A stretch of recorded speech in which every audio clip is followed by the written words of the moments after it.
Stealing, woo, wheeling, dealing, limousine riding, jet flying, son of a gun, and I'm having a hard time holding these alligators. You're talking to the Rolex wearing, diamond ring wearing, kiss stealing, willing dealing, limo jet flying. We Rick flaring on us, flaring on us. We Rick flaring on us, flaring on us. Rolex wearing, diamond ring wearing, kiss stealing, willing dealing, limo jet flying. We Rick flaring on us, flaring on us. Check, we Rick flaring on us, flaring on us. It's apparent these girls staring. I'm Rick flaring, gold across my chest. I'm fresh to death, I'm Paul Bearing, not at all scary. When I open like Fetty Wops and find to these circles that's going in like a carry shot. Woo! I'm going in like a Mary Pop off that Mary Crop at the top flow at the Marriott. So questioning me is like questioning you. See, we the best dressed, so come and get blessed with the crew. Not one but two, different ways to slaughter your crew. Committed tat across the chest, I guess she blessed with the truth. People want to see them checks, representation of proof. Living through my elders trying to resonate to the youth. But ain't nothing to get my flash on. Longevity is heavily embedded in my melanin. Layman terms, I last long. My ground repetitive, I'm smoother than real silk. Lyrical cash cow who can't cry over spilled milk. We in here. You're talking to the Rolex wearing, diamond ring wearing, kiss stealing, willing dealing, limo jet flying. We Rick flaring on us, flaring on us.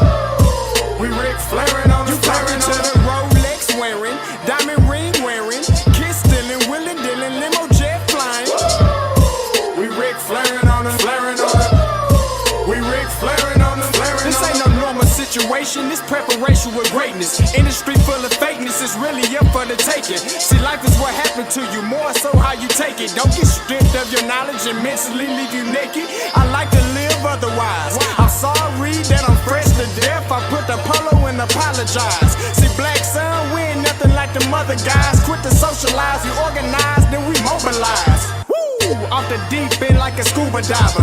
And no confusion, just keep it pushing like Uber drivers. Woo! Business fresh just like a supervisor in a Gucci visor. Can't find a smoother rhymer. You're talking to the Rolex wearing, diamond ring wearing, kiss stealing, willing dealing, limo jet flying. We Rick flaring on us, flaring on us. We Rick flaring on us. You talking to the Rolex wearing, diamond ring wearing, kiss stealing, willing dealing, limo jet flying. We Rick flaring on us, flaring on us. We Rick flaring on us, flaring on us. Yeah, DQ baby. Shout out that boy Nigga for that fire track. Hey, Black Sun, sun up.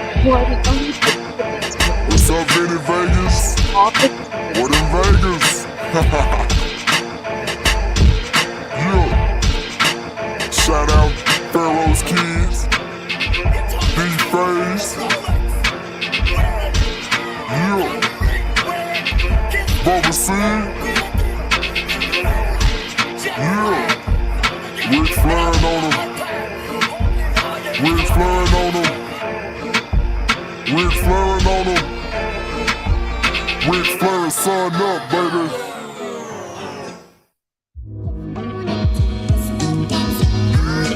Hey, yo, Scotty, you going crazy for this one. We see what you're doing, we salute you. Hey, let's get it started. It's Backpack, Capital One. What's in your wallet? Got a call from my man, A. Scott. I said I got it. Love that you highlighting all of these black colleges. Try to pay me for doing this. Look, bruh, if you don't get off my line with that foolishness, voice of the swag, pull up where you at, no cap. If the Brody is speaking the soft facts, my advice, tune in to every show. Captain Petty, but we know that the sergeants are with the smoke. Speculate, just tell me what is we doing. Get into it, okay, look, I'ma say this and keep it moving. My boy Scotty, man, he offered the least. Black grad, paying college, I'm glad that he called me. Walk it, cause we all been taught that talk is cheap. Even primetime knows Scott for the HBCU streets.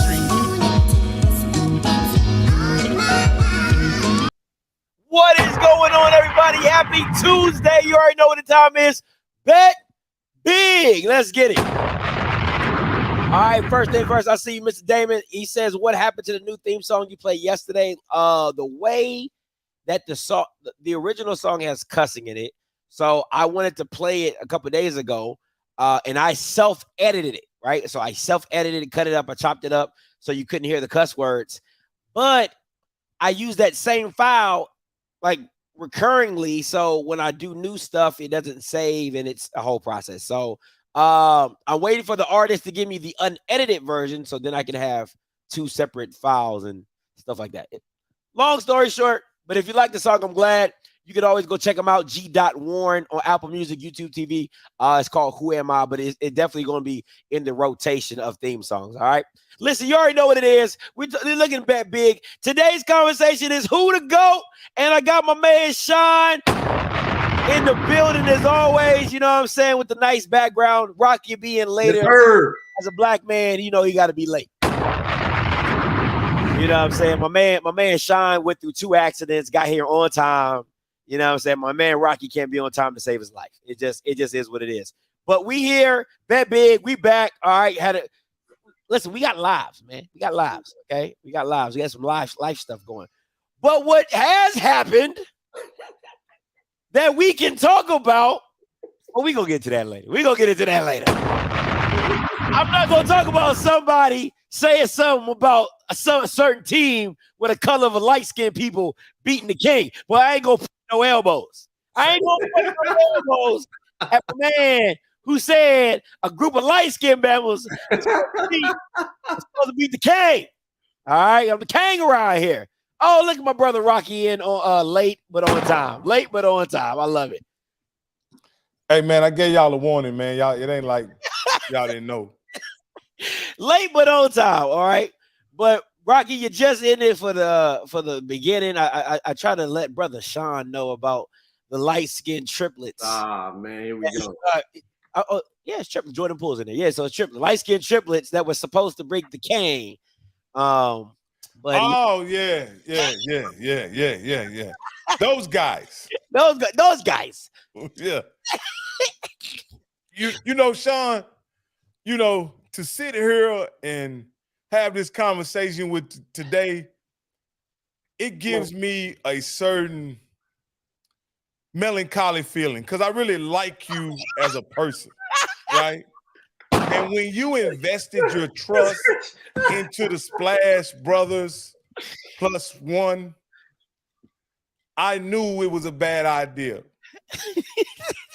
Because the king. Come on now. Because the king is here. Right? With his bad foot. That boy take his shoes off soon as the game is over. You hear me? And 38. You gonna have them Dion toes? That means man, you know, it was a great series though, guys. Man, it was a great series. I think it went exactly how Scotty and I had predicted it would go. In the bed. I actually didn't you know, people are criticizing Klay Thompson for how he played, but when we were talking in the beginning, Scotty, like I thought they were foolish for having their trust in Klay at all. Mm-hmm. You know what I mean? They were hoping that he was going to return to 2015 form or something like that, and this is 2023. It definitely is, but we gonna definitely jump into that. We gonna get into all that early in the season. Listen, we got a 2-segment part show. First hour is NBA playoffs. Second hour is strictly. You see the banner. Who is the GOAT? Okay, strictly who is the GOAT. We're gonna have a special guest come on. Mr. Bugs will be in the building. You know, I had to bring in some old heads, you know, because they that's all they talk about is what they seen in Jordan. So, you know, listen, I'm here. I'm here for it all. I'm here for it all. All right, let's get into today's topic. Listen, a hot one, guys. Gotta talk about this. What is wrong with Ja Morant? Listen, anybody wants to take this one, I will. You know, all you guys are parents. Well, you're right. But there's a saying they used to say back in the day, you can take the nigga out the hood. And they do it out of nigga. You hear me? Way possible.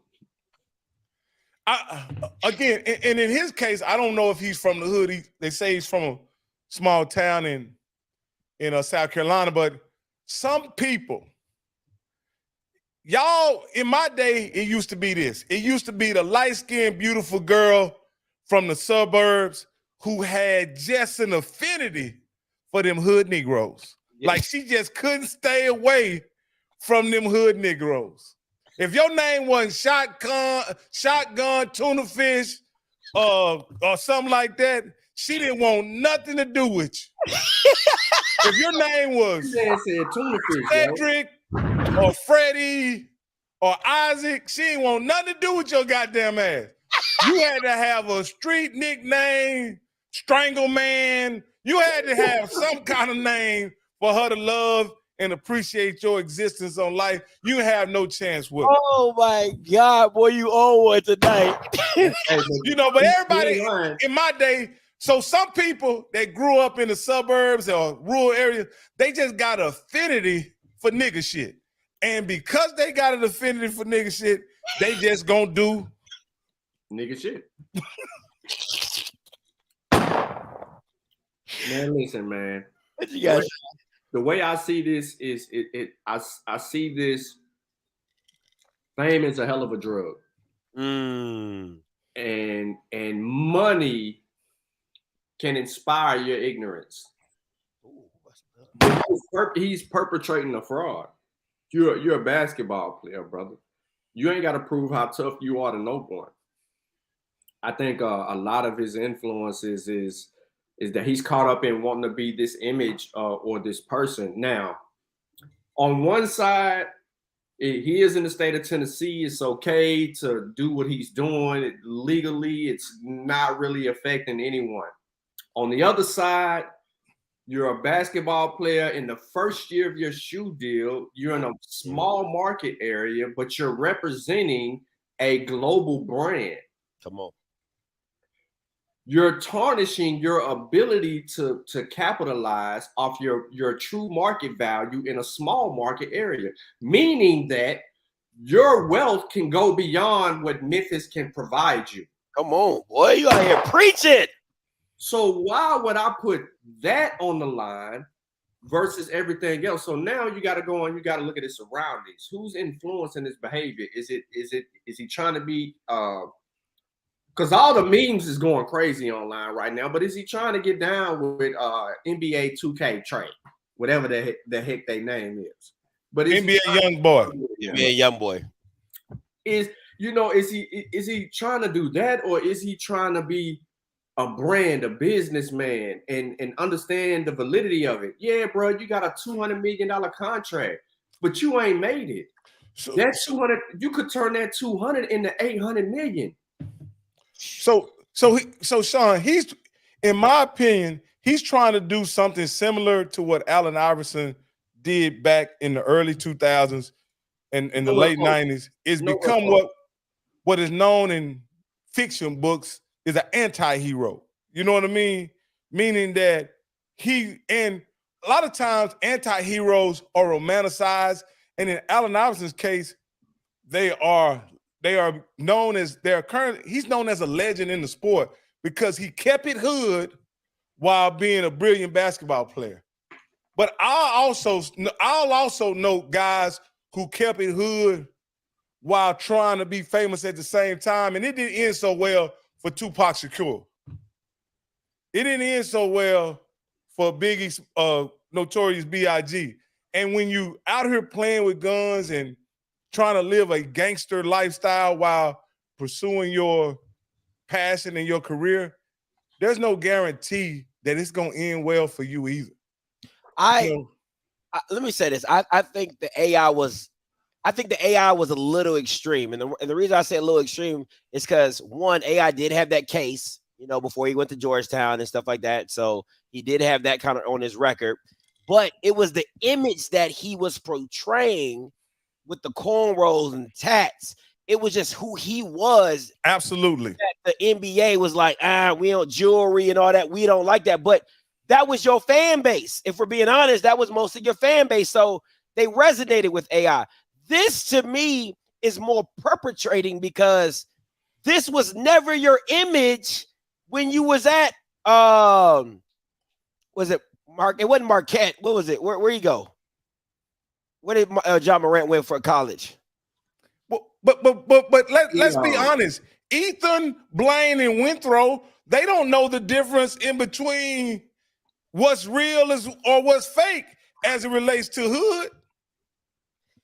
Everybody has Murray. Thank you, Murray State. Yeah. Everybody has their depiction of what they think is hood, right? Because you can be a well-educated, well-spoken person from the hood, from the actual, like, I lived on the block, my cousin sold stuff, you know what I'm saying? Like, I know the life, but doesn't mean I'm involved in the life. My issue with this is that I don't understand how somebody worth $200 million wants to be a thug. It don't make sense to me.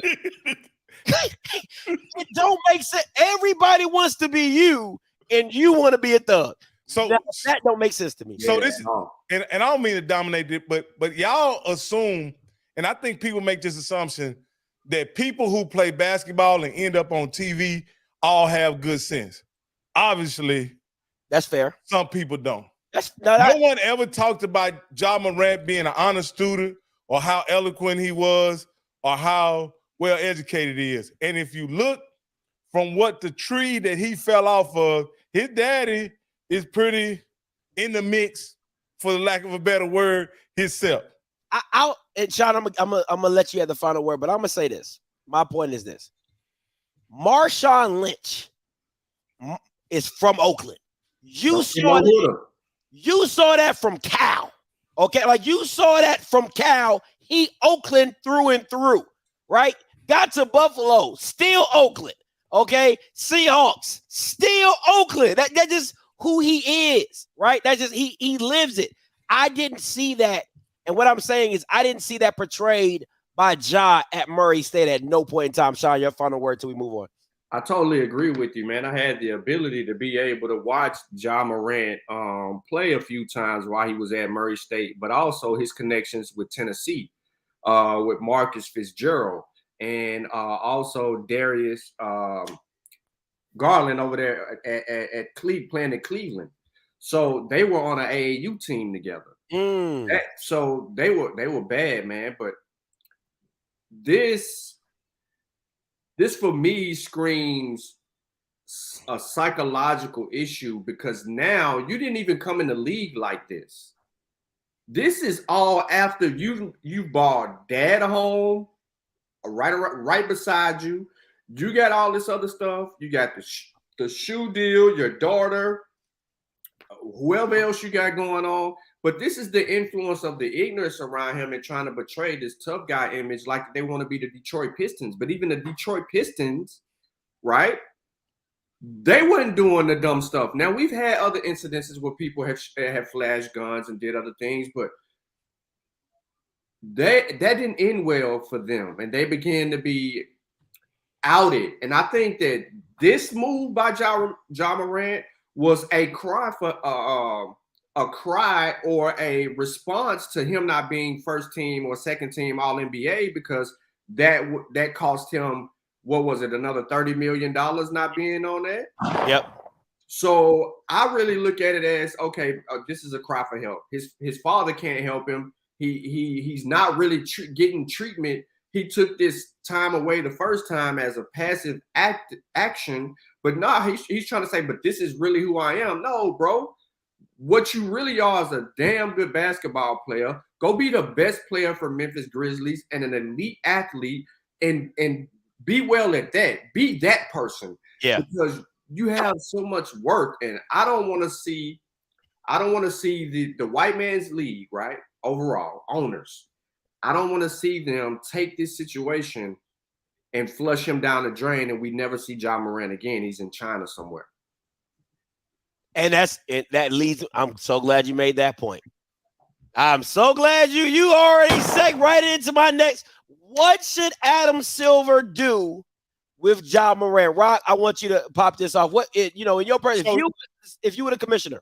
So what I would do in this case, because I would want to be fair, and in this situation, though it was in very poor taste, puts a very bad image in his mind, on the a stain on the NBA.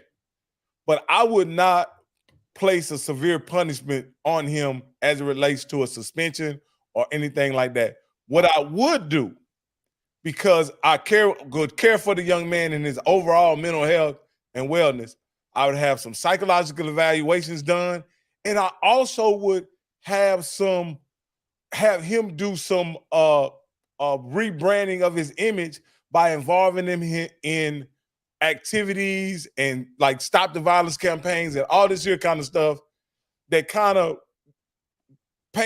tries to undo to his image what he did. Now, but I want to say this clearly, because this is not a crime, and this may not even be a violation of an NBA policy, right? So I don't think they should throw the book at him, but they should get him some help, no doubt. They should get him some help. Sean, what you got? He's testing the commissioner's patience and the logo, which is bigger than Ja Morant. So I really think that being someone who's been a troubling person and put myself in situations before where it hindered a brand or other people, you got to get outside of yourself and realize that at the end of the day, they're going to do what's best for them. And he's not helping his case. And I do see them potentially, taking him away from something that he loves, because it looks like he needs to be removed from that which he loves for a while to actually gain that appreciation for it again, and then be able to resume basketball maybe at a later date, maybe another season or something like that.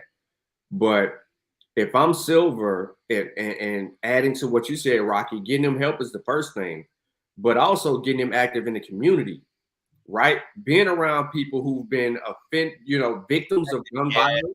That's good. Parents, right? Because I can tell you right now, my cousin Keisha would love to sit here and talk to him about what happened to her son, who was a victim of gun violence. The only thing, though, about it is he had an opportunity to fire back before he passed away, and that person died driving down the street, going to the ambulance. But that was traumatizing for those parents who lose their kids to gun violence. So I would look for him to be making investments in those areas with his time, whatever resources that he can give to bring awareness to that. That has to happen, but he has to check all of those boxes before he comes back and suits up for the logo. Man, Sean, listen, you said it very eloquently. I love it. Let me tell you something my mom said to me when I joined the military. My mom said, son, the military was around before you.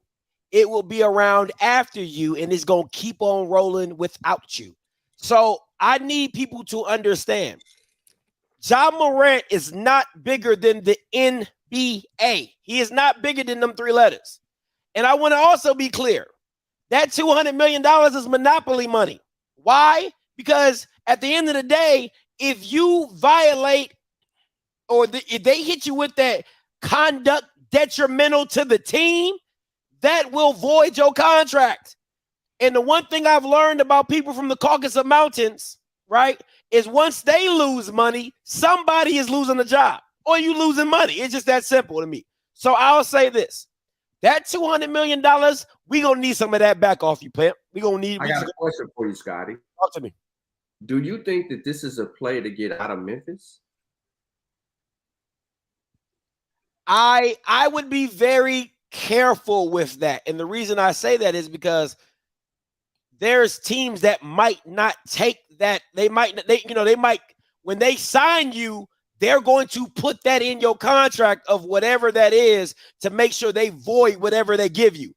As soon as the one instance they catch you slipping, it's kind of, I know y'all remember the Ben Roethlisberger contract about riding motorcycles, and they was like, he couldn't ride motorcycle, and that was in his contract. They was like, yo, we get you on a motorcycle during the season, you're done. You know what I'm saying? Or off season, whatever. So for me, it's that. And if I was a commissioner, it's half the season or a whole season, I'm suspending them off the rip. I just want to say this. Sean brings up a very good point. And it was so stupid for him to do it that came across my mind when it happened, when people first mentioned it, before I saw the video, I'm like, is he trying to get kicked out the team? I mean, because one, and I'll just say this: if Memphis says, okay, we're going to avoid your contract, make it detrimental to the team, he's out of there.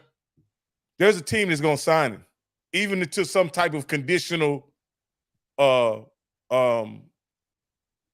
contract. Yeah. The league would have to step in and suspend him or something like that for it to really matter. Because like the people you said from those mountains, at the end of the day, they know they can make money with that guy if he's free. If he's not in jail and if he's not under some type of probation or if he didn't commit a crime, they can make money with it. They'll go through the process of him rehabbing his contract. And can you imagine if Ja Morant was able to go to any team in the league at this point? Well, I look at it like this. If I was the Orlando Magic, if I was if I was a small market team, if I was the New York Knicks, I would jump all think over. about this. Think about this, Scotty. How much more valuable would the Charlotte Hornets be if they had Ja Morant on the team? And LaMelo. That's a nasty matchup. But I agree. But listen, man, at the end of the day, I want to make it clear to people who say he didn't do anything wrong. You have to understand, when you don't own something, you work for somebody, right? And you cannot, when you do something that your employer finds out and they feel that is a misrepresentation. Why? Okay, good example. When they have the racial stuff and people catch it on phones, why do they send that back to the person's employer? To get them fired. It wasn't nothing they did illegal. You know what I'm saying? Or like, oh, you N-word and all. It's really freedom of speech, if we're being honest. But that's a bad representation for the employer that person works for. That's why they get fired. So when everybody out here is about, oh my God, this white person called the other black person the N-word. Well, that's their freedom. That's their right. It's freedom of speech. We can't, let's be real. Call it spade a spade. But when it gets back to their employer and their employer sees that, well, we can no longer employ you because that's how you feel about our customers. And that's totally different. That's why you get fired. So stop acting like this doesn't happen all over through society, because it does. So that kills me. Oh, you didn't do anything wrong. It's not how it works. It's not how it works. All right, let's move on. Get to some other big bet recaps. Okay. Listen, this one was hard. And we was texting about this one all week. They lose. You're up 3-2. You go back home. Jason Tatum is stinking it up. You lose that game. He comes back in the fourth quarter, comes alive, and wins the game. You go back home. Did anybody on this panel believe that they were going to win that game at home? Come on now. They were at the Celtics. You weren't going to win that game. My question to you all, because I posed this question to a friend of mine, are one of these guys trade bait? Because I think Harden has a player option. Embiid, I think he has 3 years left on his contract. Are one of these guys trade bait? And would you trade Joel Embiid or James Harden if he signed back in? And I'm going to pull up this stat while you guys talk about it. I'll go first, Sean. I think you definitely see, I don't trade Embiid because you won't get equal value for him, right? But I do try to trade Harden and try to, or if he opt out, try to sign a player that complements Joel Embiid. I think the style of play of Joel Embiid and James Harden just doesn't fit. It just doesn't match. I don't care what analytics say. I don't care, how many games they win. Ultimately, it does not fit long term. And what ends up happening is, the ball sticks in both their hands and the other players on the team end up watching. So you don't get the most out of Maxey. You don't get the most out of Tobias Harris. Like, I think both of their styles of play really drags down the play of the ancillary or the others on the team. What do you think, Sean? Man, you make an excellent point, and I would like to add to that. When you bring up Maxey, look, what kind of impact did he have in this playoff run before they go down? To me, he was the glue guy. He was the one that stood out, not James Harden. You know what I mean? Okay, you get James Harden game one in earlier on, right? But Maxey was coming to play every night, and he was playing fantastic. He's the trade bait. James Harden is the trade bait. You want the picks behind it, some player options. You want everything that you can get out of a James Harden. For me, he has to go. I would rather have Maxey in that position, running the point guard as fast, as quick as he is. He can shoot the three. He got a step. He got a mid-range game. He gets to the lane with ease. And he can complement Embiid a lot better than James Harden can. And you'll have a much better flowing offense without James Harden, who sit there at times and he just sitting there with a long chin or he waiting on a call from the referee when you got everybody else trying to make things happen. Man, listen, I completely disagree with both of you guys. I mean, I agree with the Harden. I've never been a James Harden fan. I ain't gonna lie. Since he was at Houston, I've never been a fan. I'm not a fan of Embiid. I'm not either, Scotty. He's injury prone. He doesn't show. I want to say he doesn't show up, but he doesn't show up in the big moment. To me, his style of play is dated. I agree. And look, I mean, listen. This is supposed to be a rebuild. Remember, trust the process. Well, trusting the process gets you lost in the conference semis, lost in the first round. Bro, you can't get out the semifinals. And you're an MVP. I don't understand it. And at the same time, you can't trust for him to play all 82 games, which most superstars don't anyway, let's be honest. But give me 70 at least. He can't even give you that. So, I mean, listen, I would trade Embiid. I really would because, one, he's my most valuable player. You know what I'm saying? I'm going to get the most for him. And at the end of the day, I'll let him be somebody else's headache. But I would trade Embiid. I swear to God I would. Him and Harden. I'll blow it up like the Utah Jazz did with I think the issue is I think with Embiid, if you get another coach, right? And I'm gonna say a name that y'all may not think is a very good coach, but I think he can get Embiid off the ball and get Embiid to play a style where he's not holding the ball and he can be productive. I'm going to say Mike D'Antoni, right? Because, and again, I don't think they're winning a championship with Doc Rivers, Mike D'Antoni, or Embiid. But Embiid's style of play is so antiquated, Scotty. It's so antiquated that I don't think any superstar, anybody you bring in with him, right, is gonna mesh. Because who wants to see the center pound the ball 4 times, 5 times, 6 times deep into the shot clock? Nobody. Definitely not a fan. And if you think about it, if that's his style of play, why didn't he take advantage of Al Horford? He should have been murking Al Horford. He played into Al Horford at times. He allowed Al to look good during possessions where he should have dominated him. You're absolutely correct. He would go post up on the box. Al didn't have to do nothing, man. He wanted to beat Al Horford on the perimeter. That was a poor strategy, and I blame Doc Rivers on that. But honestly, let's think about this, guys. When you got Maxey and Harden, why isn't Embiid's big old butt ain't got his ass down there in the box? Yet he's outside dribbling, trying to take Horford off the dribble. Why is that? Because he want to be something that he's not, man. I see it. I see that I think the Giannis effect is what, these big guys. You know how Giannis and he come full speed ahead at you. I think a lot of guys see that and say, hey, I think I can do that, but you can't. But Sean, final word until we move on. I'm still with Harden, but I do feel what you're saying. Blow it up. If you want to maximize the potential of your team, blow it up. You're going to get a lot of compensation by blowing it up for those 2 players.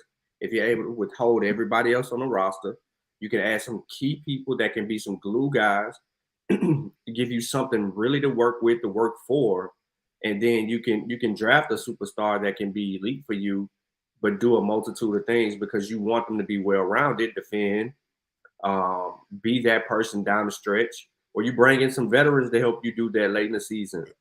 But man, this is heartbreaking. Sean, what do you say to a guy like Elton Brand, who is, I think, still the executive of that Philly? No, they fired him, right? They got Daryl Morey up there. Yeah, Daryl Morey. Guess how Harden got in there. Yeah. Okay. So how about this? What do you say about a guy saying, "Hey, this team got up 3-2 in a 7-game series, lost on the road, and does this team deserve another shot to go back at it?" Team, they don't, man. No, it's time to move on from the Sixers. But they didn't. They weren't the favorite going into this series, though. Yeah, but it's fool's gold. Listen, they struggled all year with playing Boston, right? They only, out of the head-to-heads, they only won 1 game. But that was momentum building going into the playoffs. That was pivotal. You had chances in some of these games where you had the series, and neither one of y'all showed up in the 2 pivotal games that gave Boston the edge back. You literally flaked out at home when you had the game won. You were down 15 points twice and came all the way back and took a lead. You don't relinquish that. I say get rid of Doc Rivers, get rid of Embiid, and get rid of Harden. Well, Doc Rivers is gone. Back somewhere. Doc Rivers is gone, and I don't think, again, I don't think he fired already. To me, that wasn't a bad move. That wasn't a bad move to get rid of Doc Rivers. But I do think that if you can't get proper compensation for James Harden, you may end up being stuck with James Harden. I mean, if I'm a team, what can James Harden really offer me? What can he really do for you?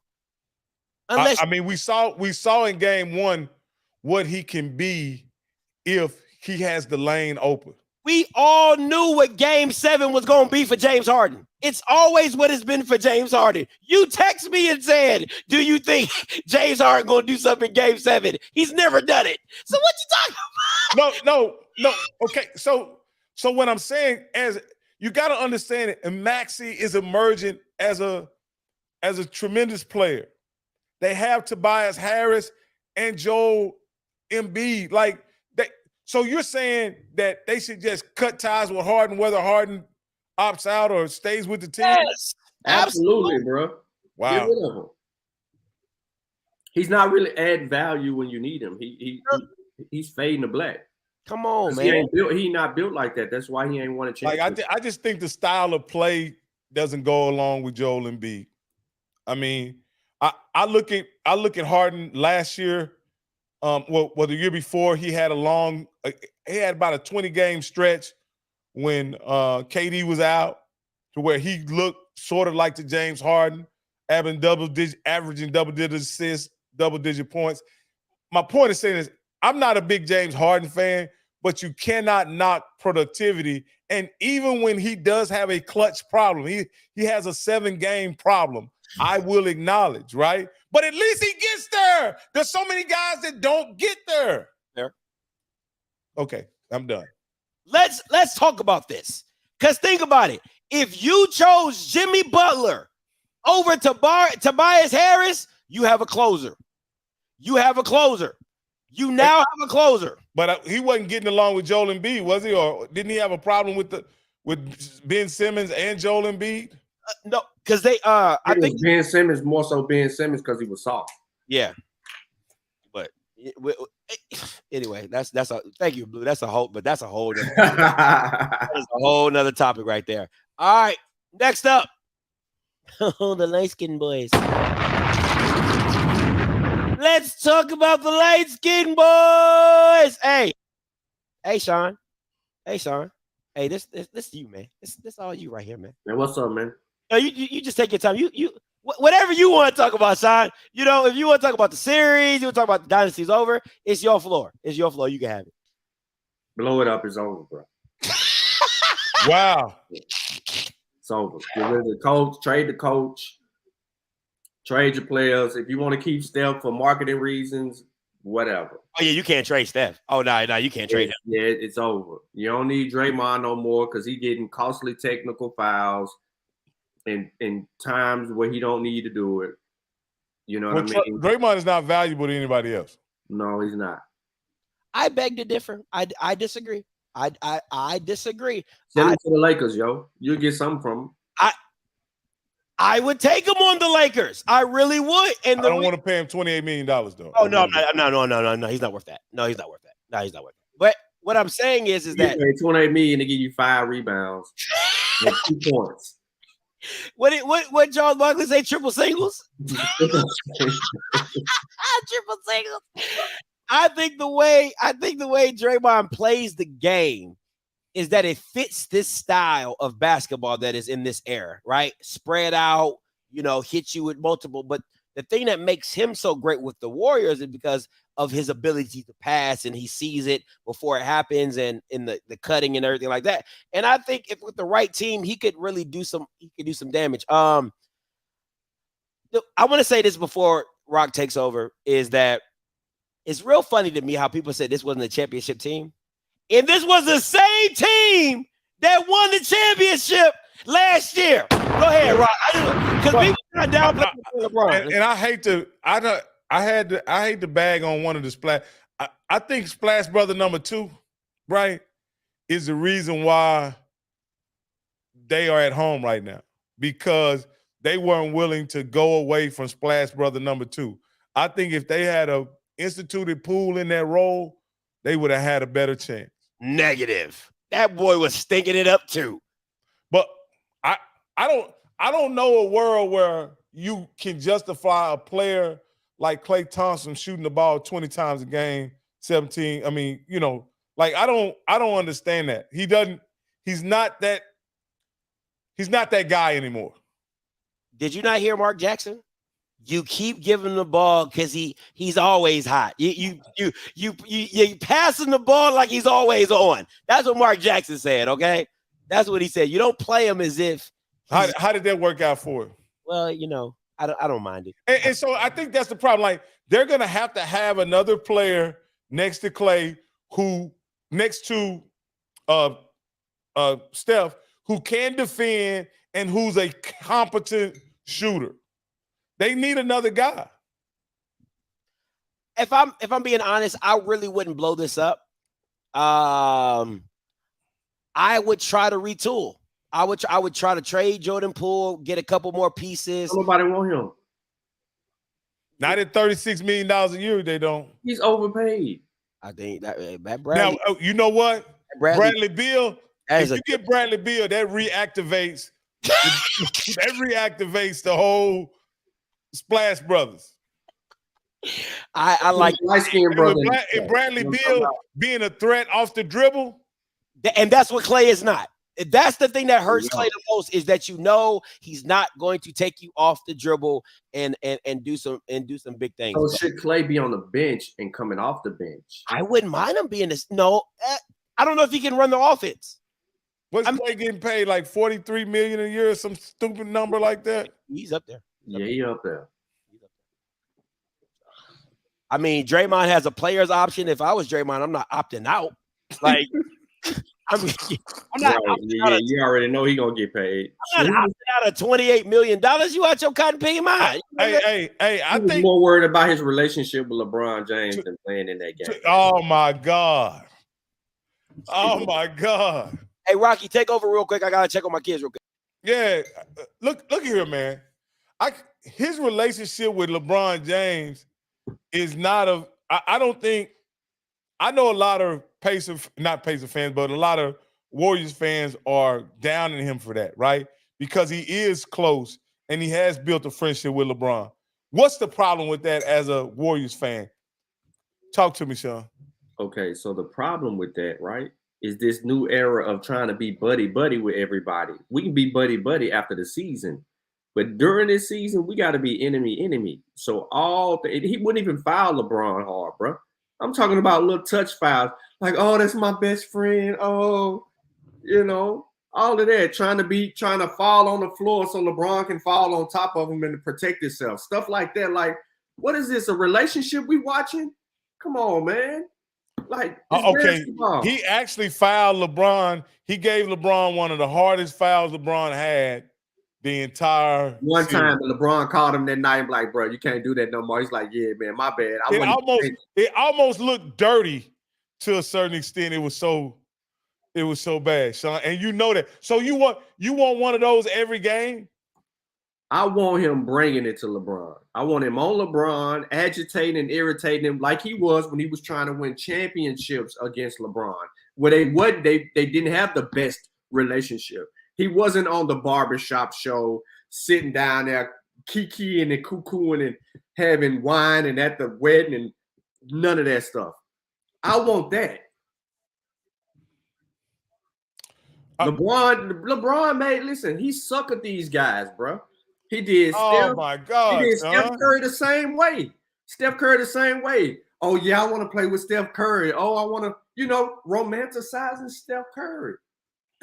Rightfully so. So LeBron is a good guy. He's a likable guy, right? Oh, he's a sharing. So let me give you my theory on LeBron. Unlike Michael Jordan, right? LeBron is a sharer and a giver by nature, right? He's a sharer and a giver by nature, and it's not win at all costs for LeBron. It's win. That's right, Miss Body. That's right, Bro Manson. That's what that Bron Manson. So for anybody, when you can take a guy, you think about this, Sean. If you're an obscure guy like Rui Hachimura, Vanderpool, what's the other guy they're using? I can't think of his name right now. But there are three guys that I didn't even know that they were. Lonnie Walker. You're talking about three guys who were very obscure players in the NBA, and now they've been given great opportunities and have been very successful. And I put them in the same lure of Boobie Gibson, Varejao, all these other guys that LeBron has. Oh, these guys are far better than Boobie. Again, what I meant by I meant is that these guys have become relevant in sports. We know who they are because they played with LeBron. Like Boobie had a moment with LeBron. Okay, so and what I'm saying is, if he can do it for a player like Boobie, what does Draymond think they can have alongside LeBron? Nothing. They already established. Now, my point is that players of their level of competency, he could probably elevate them from stars to superstars, right? As they age and keep them relevant. You think about J.R. Smith. Like J.R. Smith and those guys became relevant because of their association with Carmelo. They were relevant with Carmelo. They played alongside a great player. They might not have had the best of teams, but they were elevated in that stature. I think LeBron invites. He's a sharing player. He's a giving player. He shines the light on everybody else around him. It's not a spotlight when you're playing with LeBron. It's more like he lights up the room. And he gives everybody an opportunity to shine. Are we on the GOAT conversation already? No. Okay, real quick. He didn't like that. He doesn't like that LeBron and Draymond have a friendship. The old school guys, they be like, back in the day, we used to carry guns to the game so we could shoot at one another after the game. Friends after the game, though. Yeah. I mean, it is what it is. All right, real quick. Let's get through these real quick so we get to the GOAT debate. All right. Fair or foul? Do you think Monty and Doc Rivers should have been let go? Yes or no? And tell me why. All right, let me take this. Doc Rivers, yes, he continues to lose in the playoffs. He hasn't sustained anything. He's got lucky a couple of times only because he had great teams that could outplay the coaching in the series, especially with that Celtics team when they won. They were just that great, man. They really didn't need a coach. It didn't matter who that was. Monty, he should have seen the writing on the wall. But he really didn't have I don't think that he got the investment and the backing of the front office that he needed to propel him. Okay, they made some moves. You get KD, he's hurt, but we get KD late. Chris Paul ain't never playing a whole season. Something's always wrong, and you lose him.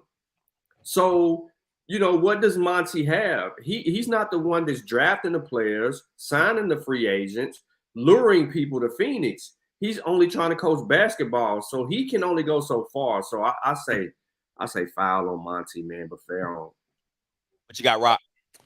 I happen to agree with Sean on this. I in the NBA, which is we clearly know that it's a players' league, but it's much harder to get rid of the players. And the coaches oftentimes are the fall guy in these situations. I definitely think Doc Rivers deserves to be let go, so it was fair for him to be let go. But at the end of the day, Monty was not hired. He was hired before the ownership change. And because of that, he was always fighting uphill to save his job, in my opinion, because the new owner wants the right to hire whatever coach he chooses. And I think in this situation, it was just a matter of time. Other than winning the championship, I think Monty was out of there. And the situation with Aiden and Chris Paul and how disjointed, how the chemistry on that team is so bad. I don't blame that on Monty, but it did, I must admit, it did get really bad under his watch. He may have been the only thing that was holding it together, because we don't know from the inside, but it really looked bad how their chemistry was poor as they got more experience with one another. I'll say this, and then we'll move on and get to these playoff matchups and then get to the GOAT debate. And we got a special guest. Shout out to my guy, Mr. Bugs, in the background waiting for the GOAT debate, and we'll get popping into that. I say double fair for Doc Rivers. That Bama's been living off one championship for the past 15 freaking years, and I'm sick and tired of seeing him. I ain't even gonna hold you. I was done with him at the Clippers. I was done with him after the Clippers run. So. I honestly didn't like what he did to Ben Simmons, Scotty. I don't care what he did. I don't care. He sucks. He's just not a good coach to me. Lost 10 game sevens. Anyway, okay. Monty, listen, anybody on all 59, 60 of you Bamas, listen. This is random. Go look up Monty Williams. Go to images and tell me if there's any other picture that don't look like. All his pictures look exactly like this, like literally. Every single picture of him that you see on Google, he is like this with his hands, but that's neither here nor there. I think my biggest issue with the reason I say fair for Monty is because of the players that were backlashing against him. Jay Crowder has never been a problem. He's never been a cancer on a team. And he was with the Suns. You have the disjointedness between him and Ayton. You know what I'm saying? He wasn't connecting with certain players. And I think as a coach, yes, you might not connect with everybody, but you should be able to reach everybody. And I think that's where Monty dropped the ball at. And I think you heard some grumblings from some of the players going up to ownership of what was going on there. That's why I'm not too completely on the foul aspect for Monty. You got something to say, Rock? Yeah, I just want to say, do you think ultimately his loyalty to Chris Paul cost him his job? Because a lot of the Chris Paul is known. Monty is not known for creating a lot of tension with players. but certainly Chris Paul has a history of creating unsettling situations with players. But Monty and Chris Paul are very tight, from what I understand, almost like best friends. And so, what do you guys, do you think that could have been a contributing factor because that allows Chris Paul the freedom to be able to manipulate the team the way that he wants to and do some of the things that would supersede coaching. And I listen. I wouldn't bet no money on Chris Paul because he's not good for.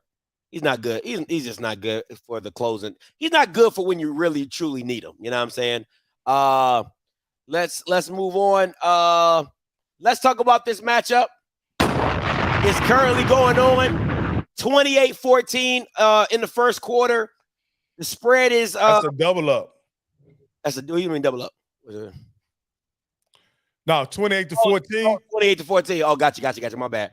-6 for the spread. Over under 223 money line. Of course, is favored by the Nuggets. What are your matchups? Where you see this game going?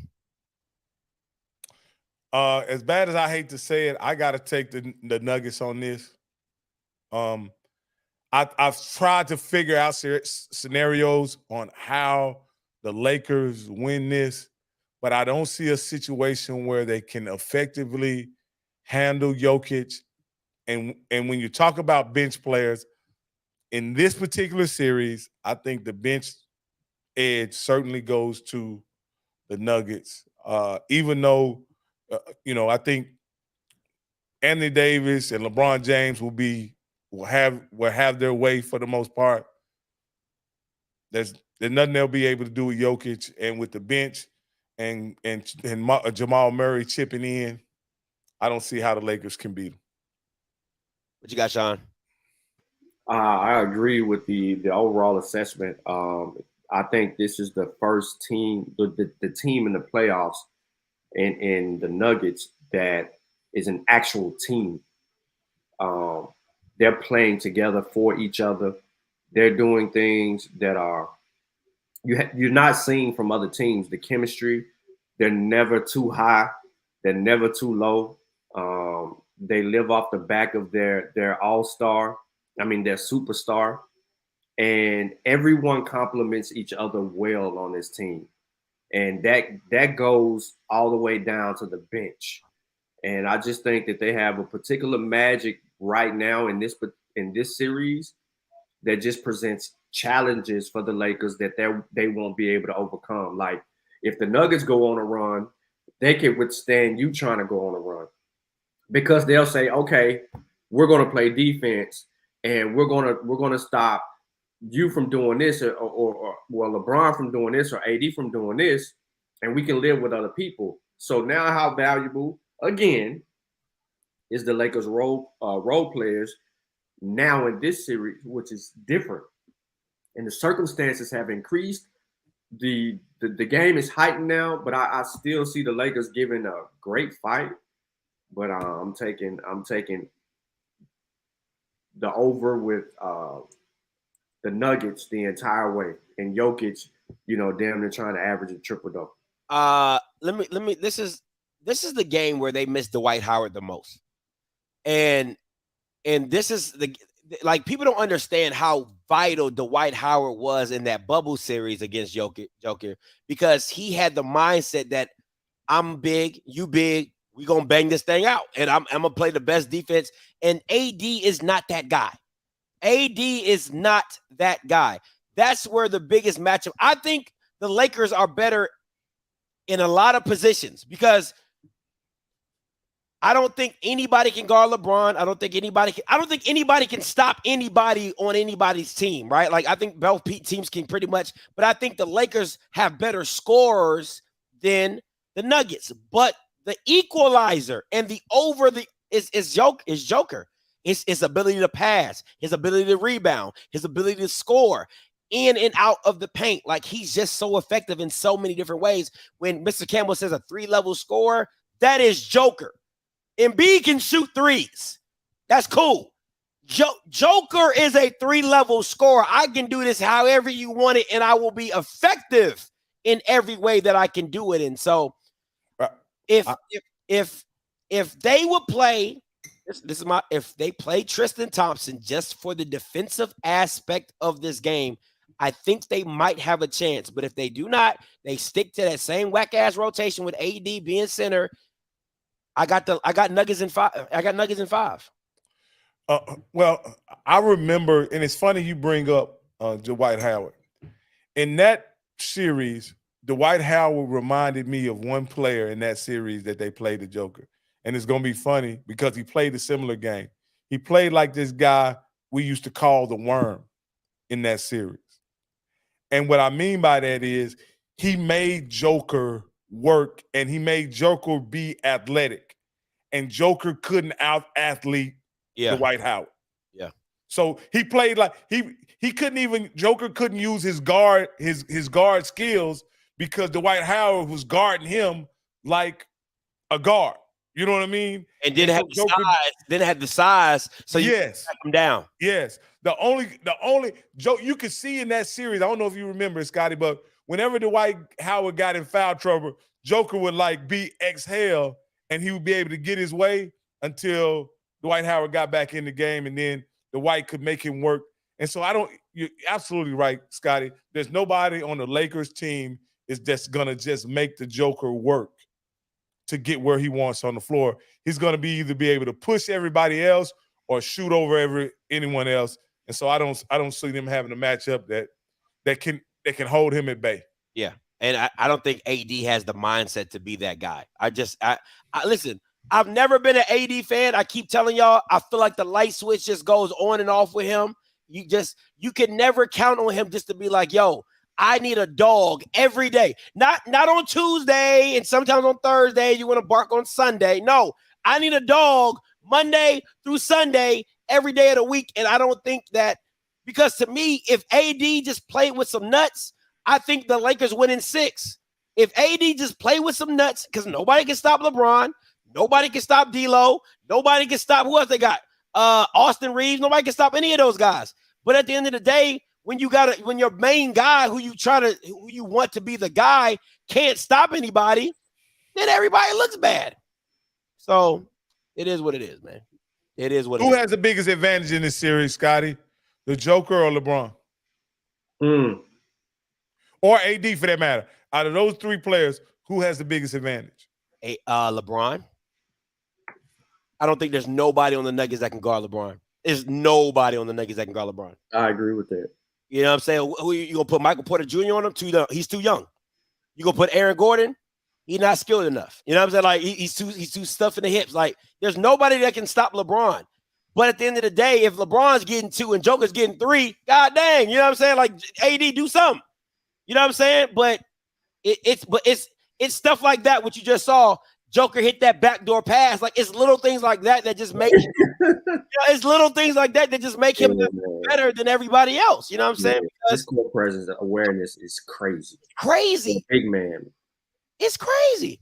Look at that weak stuff by AC, man. You about to see. But LeBron is realizing that it's now or never. So if he saved his energy, which he's accustomed to doing in previous series, it's all gas, no brakes right here, because he's got to be the example for the Lakers to be able to hang around, and they need to win a game in Denver. That's facts. All right, let's get to the main topic today. Who is the GOAT? Brought to you by Bet Big and all the sponsors of Pettyville Records. All right. All right, listen, today's special guest is none other than my man, Mr. Boy. What it do? Your boy is here. Your boy is here. Yeah, you in the building. I'm in the building. We are talking yes, GOAT conversations, okay? Who is the GOAT? Bron or MJ? Okay, now listen, I will allow everybody gets a nice little 30 second, 45 second little intro, and then I'm gonna go through the slides that I have, and then you can ponder, pontificate, whatever you want to do. But as of right now, you can and Mr. Bugs, you are a guest, so you start now of who you feel is the GOAT and why. I would love to see your so-called slides. It's plenty of them. Oh, trust me, Okay. I got plenty of them. Well, go ahead. You spent a long time preparing these slides. I don't got no slides. I don't need the slides. Even the picture that you chose shows who the better GOAT is. One is sweating, the other one is smiling. Come on, let's stop the game. Come on, let's stop this. Let's go. Go ahead and show your stuff. Next, Sean, what do you got for the what's going on? Jay? What's going on? Scotty, show your slides. No, I'm gonna let everybody say their views, and then we're gonna get right into the slides. It's a no-brainer, man. No kid goes on to a basketball court or a gym anywhere and say they want to be like LeBron. Sounds like branding. Sounds like branding to me, but go ahead. Branding. Wow. Nothing. Okay. None of them go and mimic LeBron James moves because LeBron James moves are patented after other NBA greats, and even the one that he's following that wore 2-3. See how Sean just pontificate. You had your time, Mr. Bugs. You had your time. Okay, we going. Everybody gets their minute. Everybody gets their seconds. And then everybody gonna jump back in here. Rocky is on you. I'll just say this, man, and I'll just sum it up like this: LeBron is the only player in NBA history that has had 2 Hall of Fame careers. 2. You can divide LeBron's career up in any 2 10-year increments. You could take the first 5 and the last 5. You could take the first 3 and the last 7. You can divide it up however you want to, and he has 2 Hall of Fame careers on his resume, and that's something that Jordan cannot say. Cannot say that sounds. Wow. That sounds like a pass. Wow. Cannot. Yeah, a lot of falsities in that thing. But go ahead, it's okay. All right, let's go. First slide. All right, who is the GOAT? All right, rookie seasons. Now, mind you, LeBron is 19, and you're talking about a 4-year play, 3-year. No, he turned 19. He started 18. Okay, go selling. 19. Selling. And then Jordan was a 4-year player at University of North Carolina. He's a 3-year, but that's okay. Either way, too many years in college. Hey, quick question real fast. I know y'all kind of excited because you're selling, man. You're presenting. Whose number did LeBron choose when he came into? Because he can't have a favorite player. Okay. So wait a minute. So he chose someone else's number. If he was so good, why didn't he choose his own number? What? He can't have a favorite player? Yeah. Everybody have a favorite player, but why did he choose 23 for? Bro, is that gonna be a whole argument the whole time? I'm just getting started. I'm already killing you already. I'm just Go ahead. It's all good. No, I'm just going through the slides. You know what I'm saying? Better rookie. You know what I'm saying? Just going through the slides. I had to make it as fair as I possibly could. Had to give some, give some to Mike. Had to give some to LeBron. So, let's continue on. Once again, all right, gotta play the role. Let's look at some of these statistics. Okay, minutes per game, points per game. Jordan 30, 27. LeBron. Rebounds per game 7, 6 for Mike, 7 for assists, 5 for Mike. Steals 2 for Mike, 1 for LeBron. Blocks per game, pretty much the same. Field goal percentage the same. I don't know what TBG is, so I don't know. But you already know what it is. 6 championships with 6 MVPs, 4 championships, 4 MVPs, 14 playoff appearances, 13. Well, I think this will be 15 where he's at right now. I think something is missing from this statistic, and it's called the best award. He was the best defender and the best player in the league in the same year. Only Jordan. Teach it, Sean. Okay. So let's give him 2 good years for that, right? 2 good years. 2 good years. 2 good. My man said 2 good years. Yeah, so my point is saying that how are we going to quantify what's largely a popularity contest? I like to take MVPs out of this because MVPs are a Look at popularity contest. Popularity, Rocky.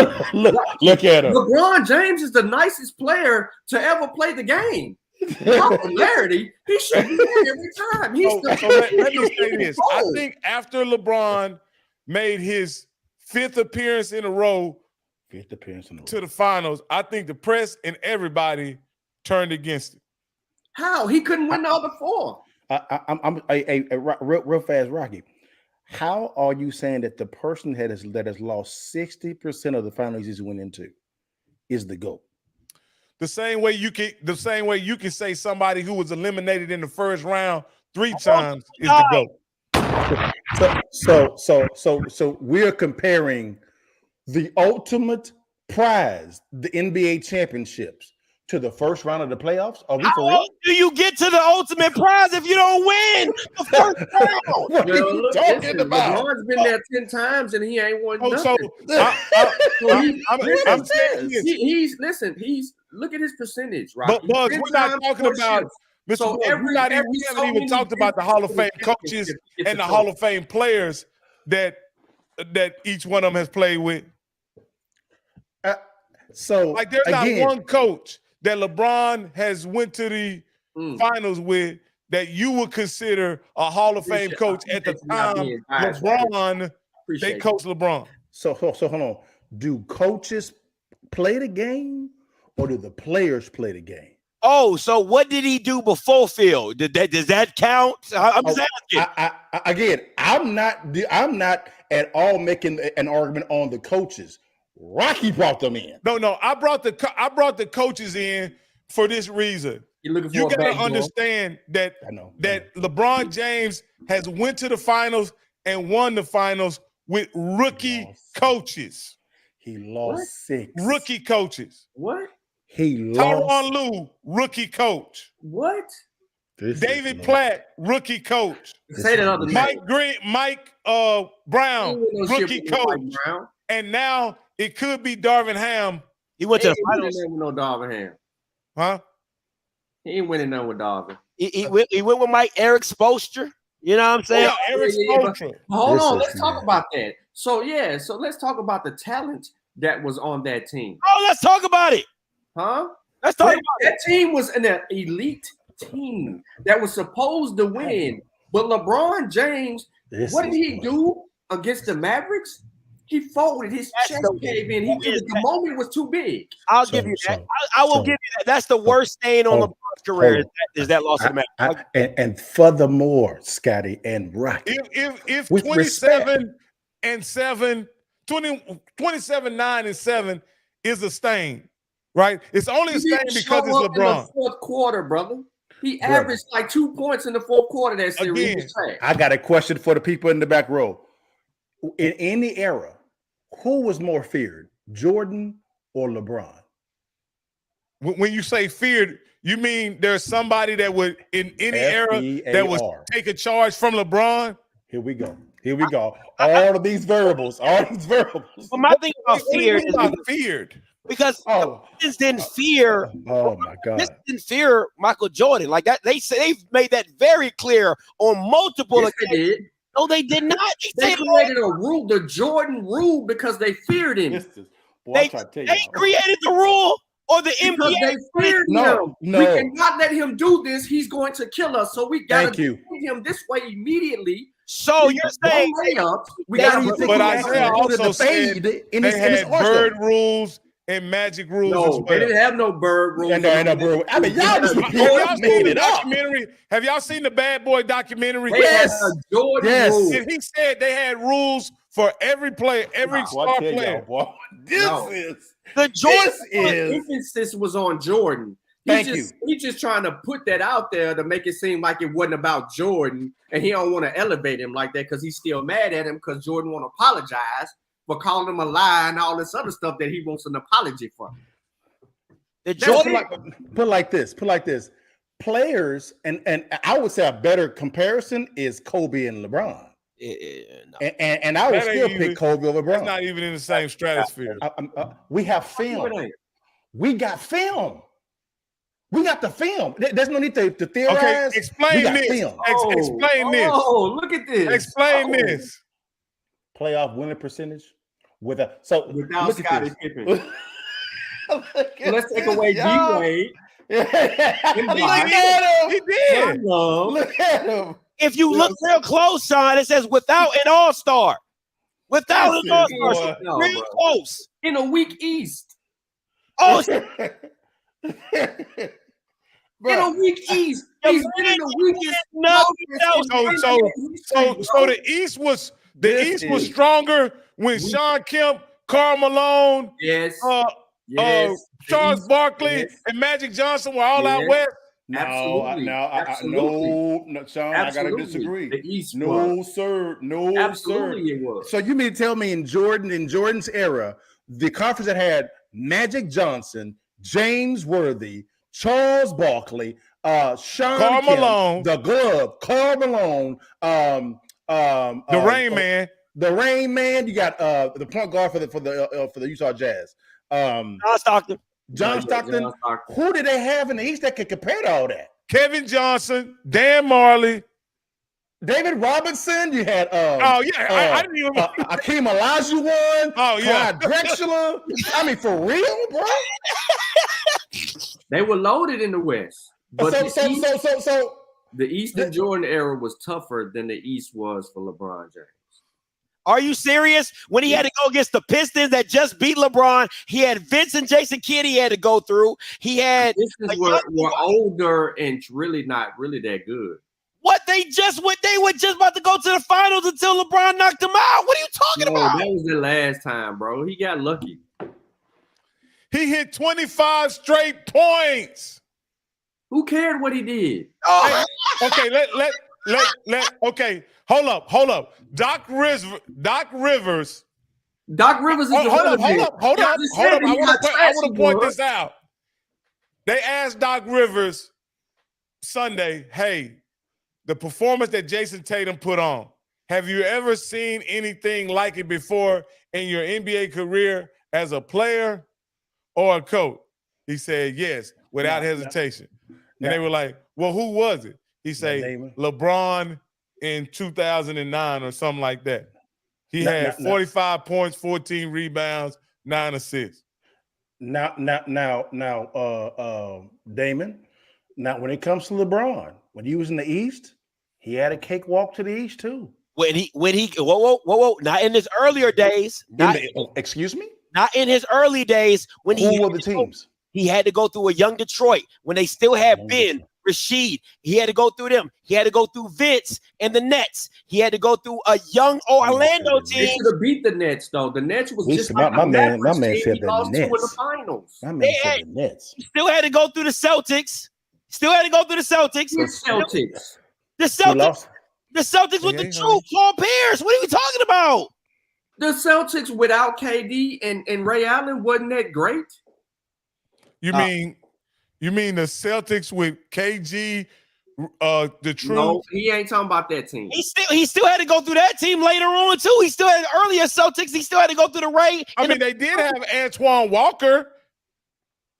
Like, let's not play these games. Antoine Walker was spending money on females before the game, bro. He was going broke. Now we talking about lifestyle. He wasn't thinking about basketball. It ain't got nothing to do with nothing. He wasn't thinking about basketball is my point. It ain't got nothing to do with nothing. These variables, boy. So these variables. It's real. It's real crazy. Keep going with your slides. Okay, let's go. You know. So let me ask you this. Okay, guys. I want to ask them this. Does that matter that he's 58% without all-stars and without Scottie Pippen? He's 10%. He's 10%. Does that impact any? No, not at all. It's not he never left Chicago. No. Here's the big thing about it is titles. He created them. His thing about it is when Jordan was playing, did he ever go recruit people to come play with him? Like literal all-stars. He couldn't. That's not how the league was built back then. That wasn't even in part of the CBA back then. So again, but okay, I gave you that. When it comes to LeBron, well, he was actually out there recruiting people to come play with him. I'm like, he was a free agent. He could go anywhere. You could literally put your own team together. Like literally, these are two different times now. That's Two fair. different times. So that's like me telling you, are you still doing deals with 1960 rules? That's not how that works. You're going to use all the things possible to get the best deal with the new rules. So that's But here's the thing. But Mr. Bugs, we're really talking resume at this point, right? And if you just talk resume, you have to say that winning 58% of your playoff games resume. That's irrelevant. Championship is more titles, impressive. the championship That's title irrelevant. resume. Here's the thing right here. That's Here's the irrelevant. thing right here. Now, listen, all of us recognize the archetype of a basketball. LeBron James is a creative player.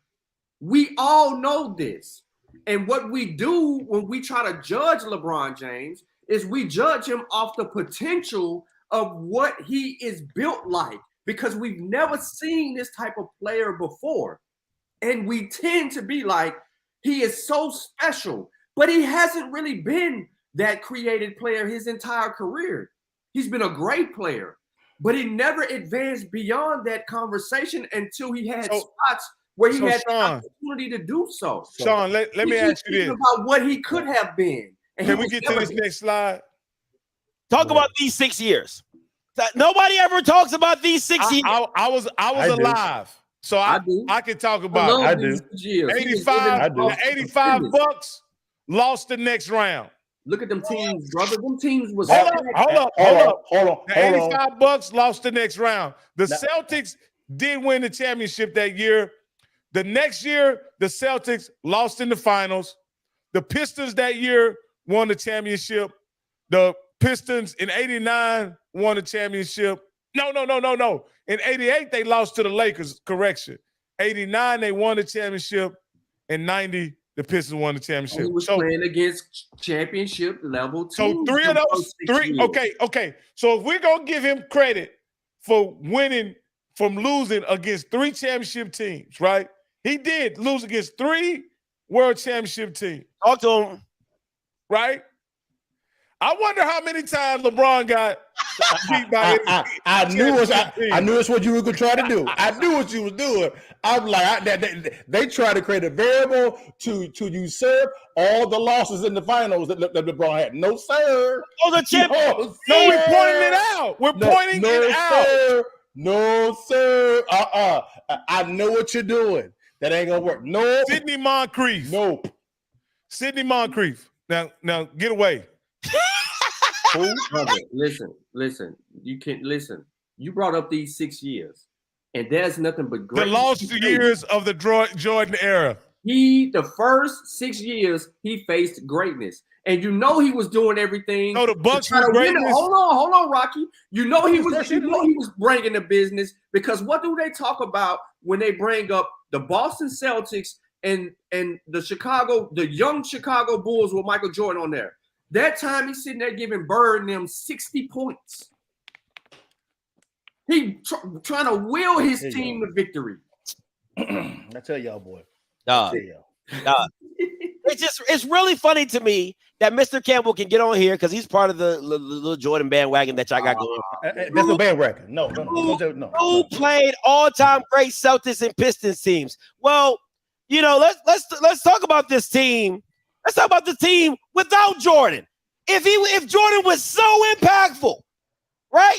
He's so impactful. This same team won 55 games without him. Okay, and they may have won a championship if not for a phantom call made by Hugh Hollins. No, sir. Hold on. Let's go back. Go back to that slide real fast, Scott. Yeah, I love context. I love context. Okay, you're making the claim that look at the record, right, of the team without Jordan, right? Here's the ultimate question. Did they win the chip? No, like the other ones. Just like the other years. I love how you skipped over the three-peat. I got you. No problem. I got you. So when I destroyed your argument about the chip, then you go back to the first 6 years. I got it. No, not a problem. Where did it go? Does that count? That doesn't count. No. I can tell you what a team looked like without LeBron. Sure. I can tell you what that team looked like without LeBron the next year. Go ahead. Did they I'm win asking the the question. most games in basketball that year? I believe so. Number 1 seed. Did they win the chip? No, because they okay. all-time great team. Okay. Call it. It's strange. It's strange when we present the ultimate prize, winning the chip. Y'all don't want that no more. These are all the Hall of Famers that Jordan played for his 6 championships. These are all the so-called Hall of Famers, right? You got Clyde on there. You got the Lakers, of course. You got Charles Barkley. You got the glove on one. You know what I'm saying? You got John Stockton and John Stockton. That's the Hall of Famers he went against. Let's look at the Hall of Famers that LeBron has gone against in his championship runs. None of these people you about to name are Hall of Famers. Thank you. Potential. Ain't none of these people Hall of Famers. Potential. Potentially. Potentially a Hall of Famer. Yeah. Potentially a future Hall of Famer. Okay. Look at him. Potentially. So are we gonna have? sir. Okay, guys. Are we gonna have any honesty in this conversation? Potentially. No. That's honest. You just show actual Hall of Famers. Then you show this slide. These are Hall of Famers. So I want to see. Okay, let's go this. We know that he's not a Hall of Famer. He's certainly not. We're talking Tim Duncan. He's not a Hall of Famer. He's the greatest freaking power forward in the history of the NBA. What are you talking about? We giving you that. We giving you Tim Duncan. Manu Ginobili's not a Hall of Famer. Manu Ginobili was a hell of a role. Hold on. I'm calling foul on this presentation. I'm calling foul. If you go to the slide before, this slide right here, that's the entire playoffs. The slide that you showed was just the finals. No, they're both the finals. No, they're both the finals. They're both the finals. Okay. All right, so we can do a much better He job. just has been, hey, Mr. Bug. He's been in a lot of them. He's been in a lot of finals, Mr. Bug. Yes, and lost a lot He didn't too. only go to 6. And lost a lot. 10. Yeah, and lost 6. So he's lost the exact amount that Jordan's won. I got you. Let's be realistic. So Dirk Nowitzki, is he a Hall of Famer? Yes or no? Yes, he is. Jason Kidd, is he a Hall of Famer? Yes or no? Yes, he is. He's already a Hall of Famer, I think. Kevin Durant, is he a Hall of Famer? Yes or no? Yes. No, yeah, he's Hold on. I was going to say, what you talking about? And Dirk Nowitzki, when they lost, were not Hall of Fame caliber. That's not the question. In their prime. That's the question. That's not the question. Because you can say the same thing about when Jordan played the people he was playing at the time. They were not Hall of And Fame. actually, the Lakers had more than just Vlade Divac and what's his name of them. Byron Scott was on that team. Why he ain't on there? He's not in the Hall of Fame. Not in the Hall of Fame. And he could have been voted in by now anyway, right? Yeah, that's true. Tim Duncan, is he a Hall of Famer? Yes or no? I would say yeah. Okay. Steph Curry, is he a Hall of Famer? Yeah. Greatest shooter of all time. Klay Thompson, is he a Hall of Famer? No. Yeah. Yes. Kevin Durant, again, is he a Hall of Famer? No. Don't skip over Draymond. Don't. He's not a Hall of Famer. Anybody with stars, anybody with the gold. I see what you did. Okay. Yeah, anybody with the gold is a Hall of Fame caliber. Kawhi Leonard, is he a Hall of Famer? No. Kawhi, man. The reason why I say that's why I say with Kawhi, man, is I don't think he got the heart, man, to even play. That's just me. So let's have some intellectually honesty here, guys. Thank you. When you look at Kawhi Leonard's resume and his argument for being in the finals, he's going to have 3 total championships. He's going to have multiple all-star appearances, right?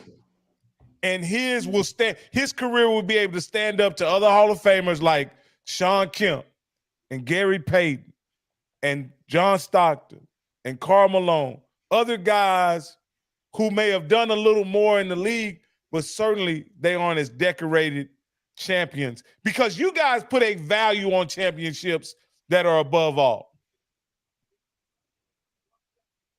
So how can you knock down a guy who is a champion and say he's not a Hall of Famer when you're using the championship as the ultimate measure of GOATness.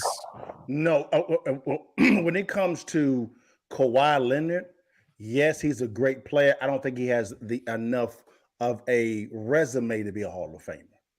He's a great player. So is Gary Payton a Hall of Famer? Oh, yes. And I think if you stack his career up against Gary Payton, he'll be a more accomplished player. Two different positions. Unfair comparison. No. Kawhi point guard and 3 guard. Kawhi ate off the back of Tim Duncan, Ginobili, and Parker, and a great coach. Hey, I'll just say this: if they don't have Kawhi Leonard, LeBron has another championship. And Toronto. What I'm saying is, if they don't have Kawhi Leonard that year, that LeBron plays them by himself, or when he plays them against when he's in Miami. No, when he plays San Antonio the second time. LeBron them wasn't gonna beat San Antonio because he beat all those Hall of Famers the first time. He beat all those Hall of Famers the first time, but he lost to him the second time. Listen, this argument by Mr. Campbell is horrible, right? Because of the simple fact of everybody on this list is in their freaking prime. Duncan in his prime. Ginobili in his prime. You're bugging. You're bugging if you just say Duncan was in his prime. Wasn't in their prime when they beat them. Whiskey was in his prime. He was favored to win that series. We gotta be. Sean, we gotta be. Kid was on the downside, and Dirk was on the downside. I'll give you Jason. I will give you Jason. But Dirk, he had already established a Hall of Fame career. Dirk Nowitzki was at his peak. He was at his peak. Yeah, he was at his peak. No. So hold on, Sean. So you mean to tell me when Dallas destroyed LeBron and them in the finals, Dirk went at his peak? No. Oh, yeah, I got this boy bugging. No, he wasn't. I'm a man. You got to remember. I got this. You guys may not remember this. I got but this. Dirk was destroyed in the finals 2 or 3 years before. Yeah, I got this though. I know. By who? What, LeBron? By the Heat. I got this though. So you mean to tell me, Sean, Dirk, when they actually beat the Miami Heat, he actually won, I believe, the finals MVP. He averaged 29 a game. 29 a game. And the year before he won the MVP of the league. And you mean to tell me with that resume, with those 2 years, he was not at his peak? So how can someone not be at their peak? Hold on. How can someone be at their peak? How can someone be at their peak and then win the? How can someone not be at their peak and then win the NBA most valuable player for the entire league the year before, and then the finals MVP the next year? But they ain't at the peak though. Same way that Steve Nash won when Shaq should have been the MVP. But Steve Nash was at his peak though. At his peak. No. Y'all just shot down. Y'all just shot down me when I said that MVPs are a popularity contest. Y'all shot me down. You're literally using the same argument now to say that Dirk really wasn't the MVP. Because we know when certain people win that it is politics, and we know when it ain't politics. This is the crazy. thing listen. The thing I'm not disputing that. The Mavericks were horrible, bro. They had a bum Vince Carter, Jason Kidd, and Dirk Nowitzki was carrying the actual team. Yeah, I give you that. Dirk was a great player. Is a great player. It did have a Hall of Fame career, but he wasn't where he needed to be. No, you bugging. He would have been back. He would have had multiple trips. No, this is boy. Bro, he literally had the greatest team to play in the finals.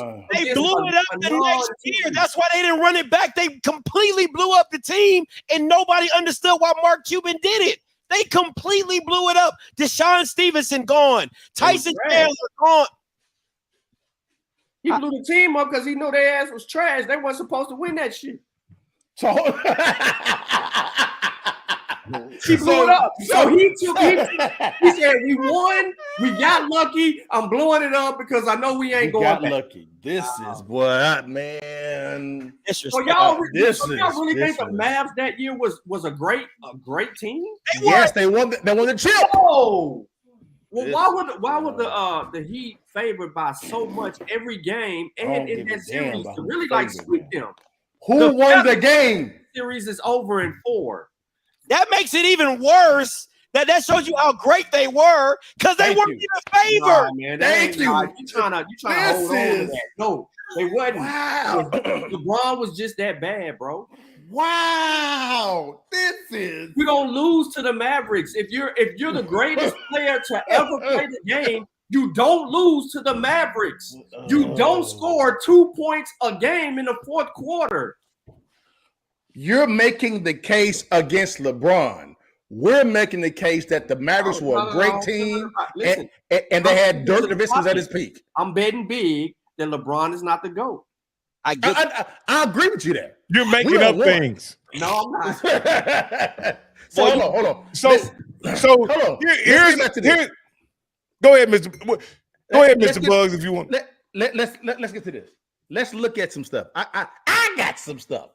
I don't need to show it. I'm just gonna say it because the effect is gonna be so good. Hey, you might as well get the organ ready because I'm finna preach. Okay, we know the NBA championships. We have 6 out of 6 for Jordan, right? 100%. LeBron 4 out of 10. He's batting 40%.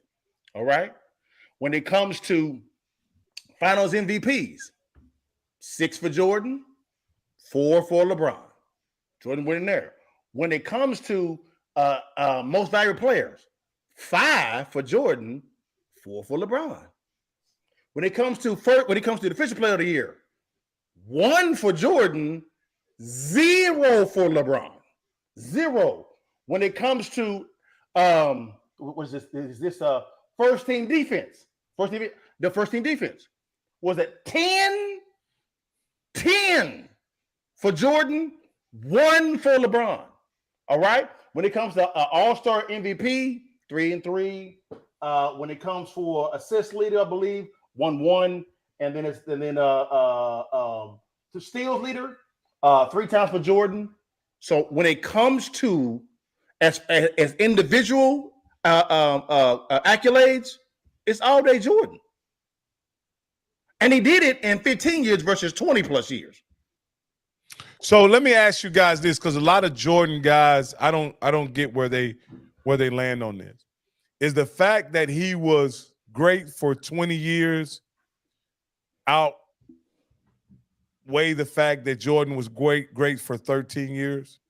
No, what I'm saying is no. What I'm saying is Jordan are we okay? My point is, are we putting Jordan's career at 13? Is 13 more? Well, you taking away the Wizards?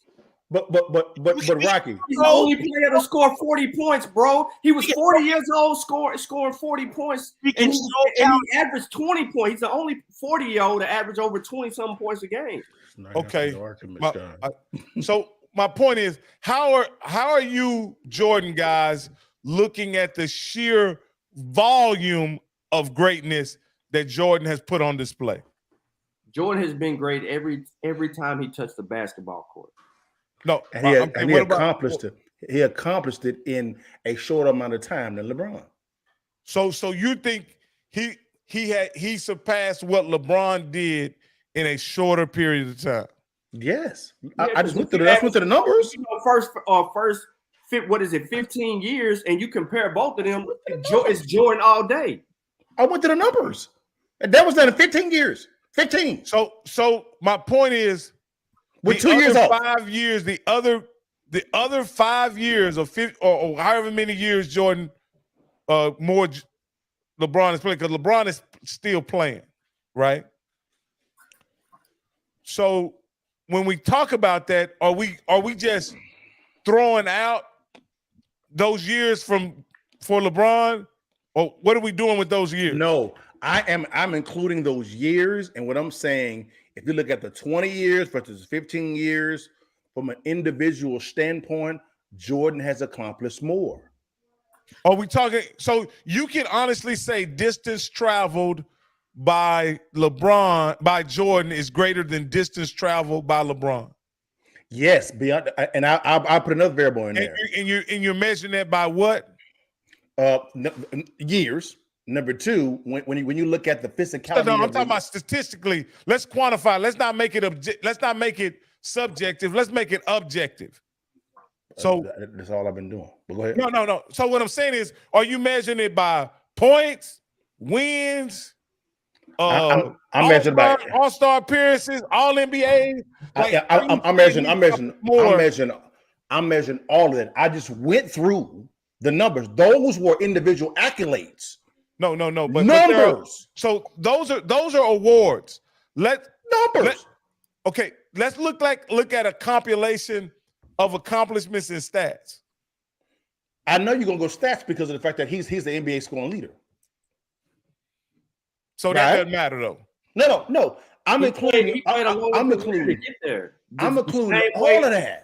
The same way that, but you said distance travel. Captain, hold on. So was the captain better than Wilt? No, he was not, but he had a much longer career, which allowed I think he was better than Wilt. Are you talking about Kareem Abdul-Jabbar? Wasn't better than Wilt? I'm about to get kicked off this. Hold on, Sean. Are you really making the argument that Wilt was better than Kareem? Yes. Go look at what Wilt averaged. Wilt was playing against plumbers, roofers. Come on, bro. No, I had the same argument until I went and did the work, bro. There was great people. It's just like Bill Russell. So you gonna say Bill Russell wasn't great either? No. I ain't saying not Bill Russell being greater than LeBron. But what I'm comparing is the captain and Wilt.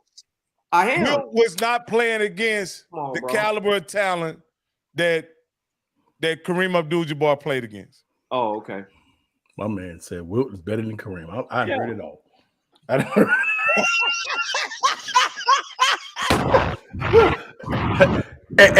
There is not one statistic that Wilt is over Kareem in. You need to go look that up. Besides one. The one time he actually scored in the most points in the game. Most points in the game. That's it. Anything else you got? No, Wilt. There's no footage of that game. The captain, believe it by faith. The captain gets the love. I'm telling you, he gets the love off of statistics because he had a long career. Now, you know what I'm saying? What I'm saying is we can't fit LeBron's in a 13-year career or 15-year career just because that's what Jordan's career was. We have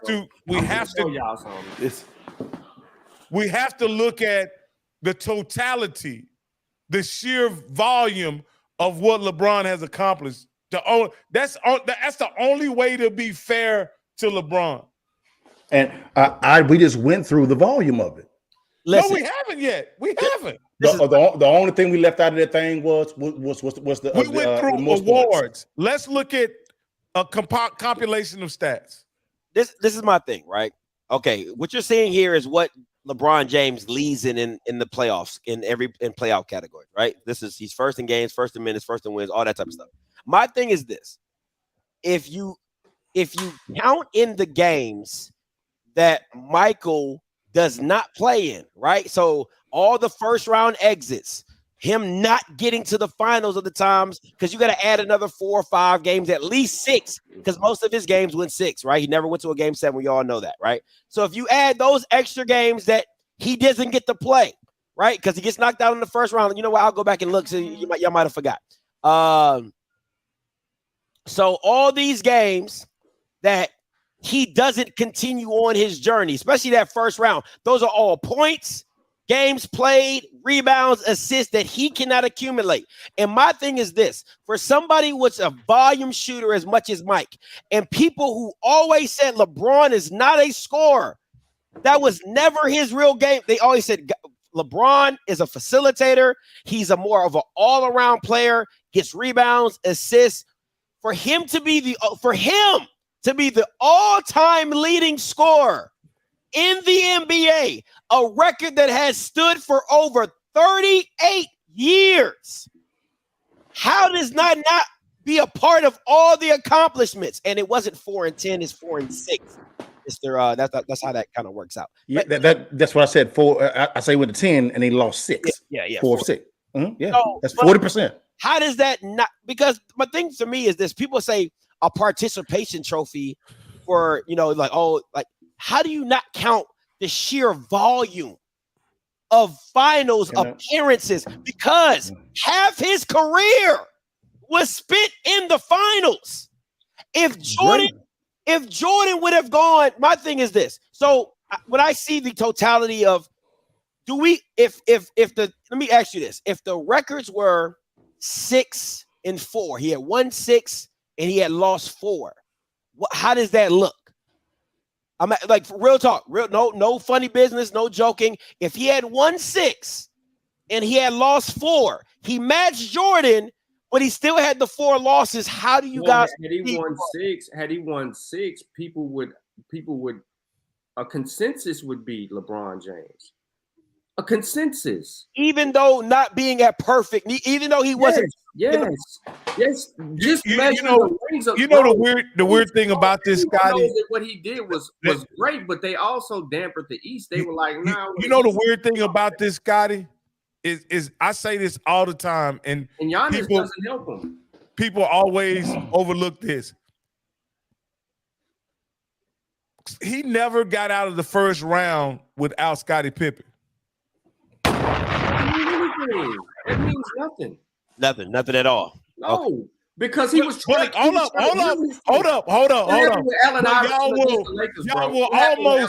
Y'all will bash LeBron for teaming up with D Wade. I don't. That is a part of the equation. If when Scotty pulls up the stats of LeBron, he's played more years and more minutes. He's supposed to be first in those areas. That's why you guys try to go to the stats. That's why I say the more even comparison is accomplishments, because just by sheer volume, he's gonna have more minutes, more stats. He's played more games. Correct? So let me ask you this, I want to be perfectly honest. I want y'all to be perfectly honest with me with this. Who did LeBron have as a better Batman, as a better Robin than Scottie Pippen? I'll wait. Dwayne Wade. Kyrie Irving. So there's okay. So their impact to what they do was I do feel like Kyrie is as like Scotty. They won that championship in Cleveland without Kyrie. I 100%. No. That's not what I'm saying. Is Scotty is a top 70, top 50 player in the NBA. Also. Wade is not top 50. Dwayne Wade is also. Chris Bosh, before his heart stuff, was on verge of. Ray Allen is. No. Huh? Go look up top 50 players in the NBA. Y'all are bugging now. Huh? So are you saying, Rocky, that Ray Allen is not top tier? He's not top. Top 70? No. Top 70 maybe. What I mean by top tier is top 100. That's what I'm talking about.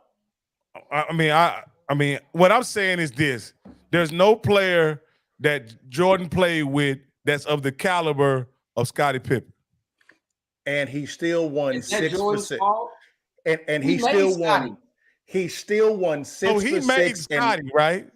So how many All-Star games did Scottie make after Jordan wasn't in the league? Forget all that. He still won. See, we gotta forget that. No, because you guys keep on trying to bring up these other variables. Jordan went 6 for 6 in the NBA Finals and never saw a Game 7. All right, never saw a Game 7. Top 50 best NBA players of all time. Here we go. All right, number 1, Michael. Number 2, LeBron. Number 3, Kareem. 4, Magic. 5, Bill. 50, Luka. 49, Dennis. 40. Oh, that's another one. That's another one he had. Clyde. Luka's 50? Paul. Who made this list? And this is March 2023. Hold all on. right. Who made this list? This is Reggie trash. Miller, Anthony Davis, Rick Barry, Anthony Jordan Irvin, Davis. Elvin Hayes, Russell Westbrook, Bob Cousy, Bob Pettit, This is trash, man. John Havlicek, George Mikan, Jason Kidd, Isaiah Thomas, Steve Nash, James Harden, John Stockton, Chris Paul, AI, D Wade, Giannis. Well, D Wade is on there. Giannis is 26. It's trash, man. D Wade 27, Giannis 26. Scotty might not be on there. Kawhi, David, Elgin, Charles, Scottie Pippen, 21, 20 Carl, 19 KG, 18 Moses, Dirk. Anyway, Julius Erving on this list. Jerry West, Kevin Durant, Stephen Curry, Oscar Robertson, Hakeem Olajuwon, Shaquille O'Neal, Kobe Bryant, Tim Duncan, 7 Larry, 6 Magic, 5 Kareem, 4 Wilt, 3 Bill, 2 LeBron, 1 Michael Jordan. Sounds like I didn't see Kyrie. Did you see Kyrie on there? I know why. Oh, you see why. This on there? whole list. We know why, bro. That list is trash. You know why. This list trash, man. It looked like Scottie Pippen was higher than Anthony Davis and Dwayne Wade. So okay. Who made this list? Oh my God! A new age person. This is old. Who made it? No. From the get-go, the list was trash. Luka 50? Let me. Can I do Bleacher Report top 50? Is that better? Bleacher Reports? It depends on what the damn list. Go to the Luka 50? Go to the NBA's top 100 players. Okay. It's ridiculous. Luka 50? NBA's all time. But Not no buts. Why can't we just look at points, assists, rebounds? Because that's what happened in the game. Because that didn't happen in practice. That happened in the game. So Rocky, you real predictable. Okay, you gonna side on that one because of the time frame. I know what you're trying to do. We ain't gonna fall for it. This is NBA top 50 players. Okay, it's NBA. James Worthy. Hold on, this might be super old. Let me see. That's old. That's old, man. Yeah, this is old. That's old. That's old. That's old. You gotta go to the top 100. They just did. They released the top 100. So my only point in bringing it up is, Scotty, when you talk about championships, guys, I don't think you can give all the credit to Michael Jordan. Rocky. They got the NBA 75th anniversary team. That's fine. Yeah, that's fine. Yeah. Hold on. Let me smash Rocky real fast. No, now if you really want to go that route, we got 2 years of no Jordan and they didn't go no. They ain't win the chip. All right, here we go. 75, Damian Lillard. 74, Dave Bing. Let's go to 50. Let me see if we see anybody that we know. Let me see. Paul Pierce. Okay. Nate Archibald, Elvin Hayes, Willis Reed, James Jordan didn't play against a lot of these guys. I just want to let y'all know. 51, Reggie. 50, James. All right, we starting at 50. All right, James Harden. He had to go against them against OKC, but that's nothing. That don't count. All right. Oh, that one don't count. Okay. Ray Allen, 47. All right. All right, y'all good shit. Do we need to proceed any further? Jason Kidd. Because that's one for him, that's one against him. All right, Kevin McHale, Patrick Ewing, Rick Barry, Steve Nash, 37, Dominique, Bob Pettit, Bob Cousy, Kawhi Leonard. Kawhi Leonard, 33. Kawhi Leonard. Sounds like he's a Hall of Famer to me. Sounds like he's a Hall of Famer to me. Hey, difference of opinion. I disagree. Keep going. Scottie Pippen, 32. I think Dwayne Wade might be higher than him then.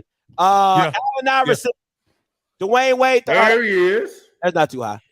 Chris Paul, George Mikan, Isaiah, John, David, John, Carl, Charles, KG, Elgin, Jerry. I don't think Anthony Davis might be on this list.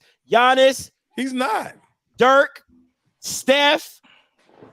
Look like he's a Hall of Famer to me. I said he was Hall of Famer. And he's the 16th. This is for everybody who doubted Wilt Chamberlain earlier. Hakeem, KD, looks like another Hall of Famer he don't win against. Greatest scorer of all time, that dude right there. Kobe Bryant, Oscar, Tim. Wow, number 8, he went against him 3 times. Larry Bird, Bill Russell, Wilt Chamberlain, number 5, Magic Johnson. Kareem is still better than Wilt. Number 2, LeBron. Number 1, Michael. So, hey, Scotty. Where's Michael ending up every time you do these lists? Where's LeBron ending up every time you do these lists? Hey guys, it's still going. I got, and that's what I'm saying is I understand why Jordan is number 1. I don't argue anybody, because at the end of the day, Michael, there's a lock and a seal on Jordan's career. LeBron's career is still open. His story is still being written, right? And because he literally could be first. It's being documented by the same people that documented. No. This is what I'm saying. LeBron literally could end up first in rebounds, first in assists, first in points. Again, LeBron's years are being documented by the same people that documented. So let's be honest, man. The real question. Hold on, AI is better than Kobe. I've always say this. In my opinion, the argument is not between LeBron and Michael Jordan. The argument is between LeBron and Kareem. AI better than Jordan. I mean, better than Kobe. Hold on, Bugs. Hold on, bro. AI is better than Kobe. Bugs. What? No. Listen. He way off track. Right. Listen. AI gives it up for Kobe, so we ain't even got to argue that. But what Rocky just said, I understand that you was just trying to ignore it because you knew he was moving the goal. No. I said the real argument is between Kareem, Jabbar, and LeBron James. That's the real. That's the more valid argument because they got the most points. No, because they played 20 years. No. I mean, what the fuck? Well, what else? Because in totality, it's all of it. Because you got to understand, I believe the captain has 6 championships as well. Who goes on a basketball court and play pickup basketball and say, I'm about to be the I want to say the captain has 7 or 8 appearances. What is LeBron's go-to move? Dominate. Let me take this. What the world? No. I ain't gonna let you just slide past that. Dominate. Hey, hold on. So you mean to tell me, Scotty, LeBron was more dominant than Jordan? Yeah, with 38,000 points. Oh my. Absolutely. Scotty. There's no move in basketball called the LeBron James move. And what move is called the Michael Jordan move? The fadeaway. The fadeaway. Fadeaway before he came in the league. Fadeaway. Really? The reverse layup. Jordan had moves for days. Julius Erving was doing reverse layups. Stop. He was in the crib. He was doing the reverse layup when Jordan was in the crib. Jordan from the free throw. Capping for real, man. Like Dr. J. Jordan had his legs out, his knees bent, his feet kicked out. He was flying. He didn't even jump to the free throw line. I'm gonna take this caller. I wanna be like Mike. 95-21 coming to you. LeBron. 95-21 coming to you. Hey, caller, you live. Hello? Yes, you're live. I'm sorry. This is Jay Glenn. First of all, I want to start off by saying this is a great show. I'm enjoying it a lot. The second thing is Denver is going to win in 6 as a Colorado representative. I got to put that out there. Third thing is, as far as the Warriors go, I've been listening the whole show. So as far as the Warriors go, I don't think they're going to blow it up, but they need to get a center. I think to me, the Warriors lost because they couldn't handle Anthony Davis. I don't think it had anything to do with perimeter shots. I think perimeter, the Warriors would have won. Ja Morant, I think they should have suspended him for at least 25 games and say that he needs to attend mandatory counseling. And as far as who's the GOAT, I'm an old head, so I'm going to say Jordan. And I mean, all the stats and all the numbers. LeBron's always going to win that because the longer you play, the more numbers you're going to get. True. And that's not true. That's the fact. Kobe did 20 years. He didn't do that. I'm just saying that's not true. That is not true. But he wasn't a starter. You can't put. I mean, he wasn't a starter. And on top of that, for like 5 or 7 years, he barely even played. That's not true. I mean, we're talking apples and oranges. No, we not. We talking in Kobe's career. He came off the bench. We talking apples to apples. Count. Look, Andre Iguodala just retired, 19 years. He didn't even play for the last 4 years. So that just shows you that it doesn't happen very often. If you're not playing and on the team, that's different, Scotty. That's different. Ma'am, you gotta actually play. I like you, man. Ma'am, Dirk Nowitzki played for 20 years, and he was on the bench his last year, kind of teaching Luka how to get down. Just 20 years doesn't come easy. Y'all make it sound like the people that go 20 years of greatness. Let me repeat. I'm an old head. I didn't know I played past 15. So when you say 20 don't come easy, believe me, I know. I've been watching them games. 20 does come easy. Okay, let me ask you that, ma'am. 20 does come easy, though, ma'am. What about when you play? Hold on. 20 does come easy when you play in a soft league like it is today. Go ahead.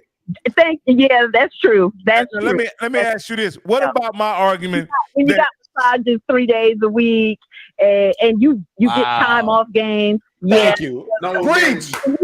When you trip 82, then it don't. What about my argument that LeBron has compiled 2 Hall of Fame careers? What do you say about that? I didn't hear you. No, I'm saying LeBron has compiled 2 Hall of Fame careers. If you divide both 20s into 10, right? Into two 10s, those are 2 Hall of Fame careers. Don't you agree? No. Thank you. I don't. Thank you, man. Because you can use that same math and apply it to so many other players based on. Jordan had two Hall of Fame careers. No, the one where he won 3 championships in a row. No, she got a point. She got a point. No, she does not. No, I don't like that math. I mean, you can I help you out? It doesn't really work. Negative. Hold on. Negative. Hold on, ma'am. I got your back. She got a point. No, she don't. Who was the only player that retired at the top, came back in and won 3 more? No, ma'am. Because you got to include these 6 years. No, ma'am. Yeah, Hall of Fame career. No, ma'am. Yes. You are not I like you, man. Careers. I like you. And and really, you got to think about too is what kind of what the competition was. They're both great. Let me just say that I'm not a LeBron fan, but you can't deny his greatness. But the reality is, the way that the league is now compared to how it was, the games, the wear and tear on the body, all the travel, all of that comes into play. I'm going off my personal feelings. Jordan is the GOAT. Jordan will always be the GOAT until I feel someone else comes along. I just wanted to say that I'm enjoying the chosen one. I'm enjoying the conversation. I agree with you because those of you who think LeBron is great is because you don't really like basketball. You're just fan followers. Wow. I want to throw that out there. This is a wise woman. I'm hanging up now. I'm hanging up. Wise. No, she's wise. That's a wise woman. Great call. I mean, goddamn. The logic. The thing that bothers me about you old heads is the logic that now we old. She was killing y'all, man. Including Miss Glenn, right? She's like, oh, yeah, this new stuff of massages in the middle day and all this and that. Well, if we gave you maternity rules from 1950, how would you feel about that? If we take that epidural away, there'd be a lot less kids now. You know what I mean? Hold on, wait a minute. So, are you guys really take comparing? that epidural away? Are you guys really a lot less babies being born? Hold on, I'm gonna give you a way out now. Are you guys comparing Jordan's time from when he played all 82 games in a more physical time frame than this time frame where they actually get load games off? Are we really doing that right now? Yeah, and it's funny, even with LeBron's low management, He'd be so much more greater with low management. He played more games. Management, even with low management, my man still is the all-time leading scorer. Because he's playing more damn games. What you expect? Because he has a longer, greater career. A longer, greater career. Are we serious right now? The funny thing to me is laughable. She said, Jordan told y'all that if he was in it for stats, he would have been broke the scoring record. You can't argue that. That's why y'all don't want to. He said it himself. Y'all don't want to talk about stats because you can't argue that. No, you won't. It made no damn sense. How you got all the scoring titles and you didn't want to break the record? Don't even make sense. Don't even sound like Jordan. But Scott, he said it himself. I'll give you the scoring record. I got you, no problem with it at all. My man won 40% of the finals he was in versus someone that won 100%. That doesn't because no. They got a shoe called more scoring titles. No. What do we do with the other 6 finals that he didn't win? He didn't show up. He lost. He didn't show up. Every last one of those finals that he lost, he didn't show up. They were talking about him, bro. He was the what's the quarterback? What do we do? Like let's be honest, bro. He was not favored. Okay, hold up. He was not favored to beat the Spurs. His first year. Jordan wasn't favored to beat. He lost. He wasn't. Come on, listen. First of all, you know what? Stop. None of that, man. No. Let's stop it right here. LeBron is the Jim Kelly. No. Give me the starting lineup for LeBron's first title against the Spurs. Give me the lineup. Give me the lineup. Who cares? Give me the lineup. Who cares? Give me one. Give me the lineup. Do this to me. Give me one team. Give me one team that LeBron lost with that you can swap him out with Jordan and Jordan wins. Every last one of them. You're lying. You're bugging, bro. You're bugging, every last one of them. Talking about somebody who couldn't even get out every last one of them. He couldn't even get out the round with Scottie Pippen. Every last one of them. And you telling me you swap LeBron out? He had to learn how to do something. Oh, he had to get Scottie Pippen. He had to learn how to do something. Thank you, Brandon. Scottie Pippen was coming off the bench. He wasn't this great player that everybody trying to make him out the bench. He was coming off the bench. He wasn't even ready yet, bro. It was great enough to help Jordan. He wasn't even ready. Hey, yet. somebody wants. I think somebody's on the line. I guess. Hey, I want also. Can I say this, Scotty? Jordan's team in 1986, he missed 42 games, and his team still made the playoffs. And when he came back, they still got exited out the first round. All right, let me go to this caller. Benjamin, coming to you. All right. Here is what I would like to say on this matter. First of all, when you look at LeBron, he is much more suited to play pretty much every position if need be, 1 through 5. If you look at his ability, I truly have analyzed this. He has shown that he has done more with less. Now, people can argue all of these different things, but that's something that I truly believe is incontrovertible. When you look at different individuals that have played with LeBron, their numbers have not diminished as much as other people who came and played with Jordan's numbers have diminished. Because even with the high usage rate, we cannot deny these things. And one thing that I believe that is improper, no matter what caveats you want to try to put, when you look at one career versus another, take your emotionalism out of the way and go 15 years down the road. Who are people going to say who's the best? You can't deny it. It's LeBron James. And I was raised off of saying Jordan was the best. We can't say, well, hold on, they were much more physical back in that day. Well, guess what? They were more physical, but the people now have much more skills. They've been doing training earlier with AAU, different things like that. So personally, I just believe LeBron's the best. You can't argue. Well, thank you, Mr. Benjamin. Player in NBA history will always be Michael Jordan. You go 15 years down the line, Jordans will still That be make no damn selling, sense. and kids will still be curious about who the hell shoes are we buying the most. They're not buying LeBron James. They're buying. What does that have to do with their basketball career? Hold on, just listen to me. Because of the fact that they're buying Michael Jordan shoes, makes them go on YouTube and go look at Jordan's games and all his highlights and how great he was.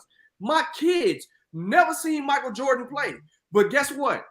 Can I get them Jordan 1s? Can I get them Jordan 11s? Can I get them Jordan? You don't know nothing about? Yeah, I do. Brandon has on YouTube. YouTube keeps him relevant. It has nothing to do. Branding has Listen, what I'm saying is YouTube keeps Jordan relevant in this discussion. But the narrative behind Jordan is why y'all think he's show the screen. The narrative. Show it. The narrative behind Michael Jordan is why y'all think. Make this shit big. Hold on. Let's make this shit bigger. Now look at this. This is LeBron and KD. He's still kicking that ass. Hold on. Look at Scotty. Look at Scotty. Look at him. Scotty. Go. There we go. Look at. Go now. No. Let's go now. There we go. Let's go. ain't me. That ain't me. You petty. Ain't me. That's Rocky. Hey, because we not see we adding what I would consider the majority of those awards that are listed there are popularity awards. The only thing that you can really list that are not subjective are the championships. The championships are what are not subjective. Titles. Bruh. Hey, I want you to take a look. Today's you. Look at this. But why do we have to look at this and then we totally discount, overlook, diminish, marginalize, make his stats invisible? I got a caller. All right, go ahead, caller. You live. Hey, so I'm with you, Scotty, on the LeBron James topic. Like the lady that just called in, nothing but respect for her. But I mean, it's just I hate arguing with older folks because it's just like all emotional. There's nothing logical about it. There's nothing factual about it. You know, when you look at Jordan era, LeBron players are better than Jordan era players. You think Charles Oakley would be on the floor with these players? He'd be the tight end for the New York Giants. The floor. Look at the screen. When you talk, he'd be the tight end for the New York Giants. Is what he'd be. He just want to be Stephen Curry, not LeBron James. You're talking about different players, and you're talking about how LeBron played in 6 finals that he lost. Do you know when he lost to the Warriors? He literally averaged over the 4 series like 34 points, like 12, 13 rebounds and 9 assists. Jordan did it. Shooting. You don't get it. You don't get even better than that. But then you think about it, he averaged the same thing Jordan averaged when Jordan won a series. Do you want to know why? Because in Jordan era, they was averaging about 90 to 95 points a game, maybe right at 100. In LeBron era, you had 115, 120 because the players are more skilled. So now that 18 Scotty giving you ain't enough. You need another player to come along with you. Well, they're averaging 30 more points, and you're saying it's because of skill? So absolutely. It's because of skills. Because even go listen to some of the players who don't just like doing jobs. Go listen to like a Gilbert Arenas or a the white dude, Jason Williams, and how they talk about how when Jordan was playing in the era, you couldn't double team on the ball the way you could double team now. How you had to sit back and wait for you to attack the rim, then you could come over and help. You think about things like that played in that era. You think about in this era where these players are so skilled. Isaiah Thomas was talking about how he went to a high school basketball game and he saw kids. In Jordan's era, you only could play one defense. I mean, the variables, the reaching is just classic. Appreciate the call. Hey, hold on. In Jordan's era, you could only play one defense. I love how y'all don't want to acknowledge this thing that was on the screen. Nobody's not saying that. Nobody's not acknowledging anything. Hold on. The screen. I'm going to smash y'all with your own argument. a 20-year career versus. Can we add their points together? Hold on. Can we add their rebounds together? You sure can. We add their assists together? Not a problem. No, you sure can. When it comes to the 15-year career of Michael Jordan and the 20-year career of LeBron James plus KD, he's still kicking that ass. So you're saying you would still win? Okay, let me just get this right. In the year where KD and LeBron both averaged 30, which would be 60, that's better than a Jordan who averaged 33. What I'm saying is I'm looking at the totality. Y'all are being delusional, bro. Y'all are being delusional. I just showed you proof with no emotion. None. Because y'all keep saying emotion.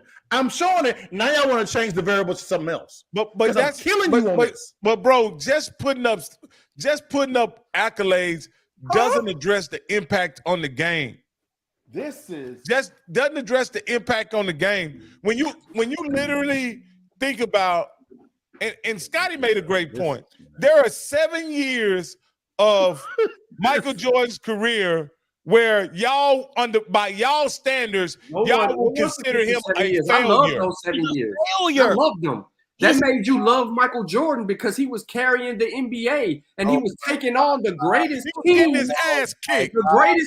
It doesn't matter. He was fighting and winning championships. He was giving them 60, winning 60, chips. 40. That doesn't make any sense. So instead of him losing in the finals, he loses in the earlier rounds, and he doesn't get blamed for LeBron it. don't even make the playoffs last year.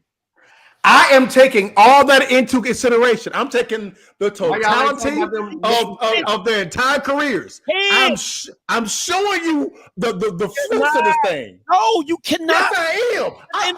Yes, I am. You don't account for the losses in the other playoff series. Yes, I'm counting all of that in. That's why I showed you the accolades. I'm counting all of that. Ooh. And he's still kicking that ass. Talk to him. He's still kicking ass. It's just funny to me that he gets no dings for the first round exits, and LeBron gets no credit. You do get dinged. What you talking about? No, you don't. Nobody ever dings Jordan for the first round. All right, so if Jordan goes beyond the first round in those first 6 years, you will ding LeBron for taking a trash ass team to the finals. Show LeBron's team. Show LeBron's team. You ain't got a picture of LeBron's team. You will trash LeBron for a trash ass team that he took to the finals against the San Antonio Spurs. Okay, explain this, guys. Explain this. Explain what? What's the question? What you want to explain? They couldn't do shit without Jordan. I mean, you make it out even stronger. You take Jordan off there. You take Jordan off the team, and they don't go where they need to go. They should go 4 in a row. You know what? Jordan never went to go play basketball. They probably would have won 8 championships. So my point is, they won 55 games without Jordan and lost.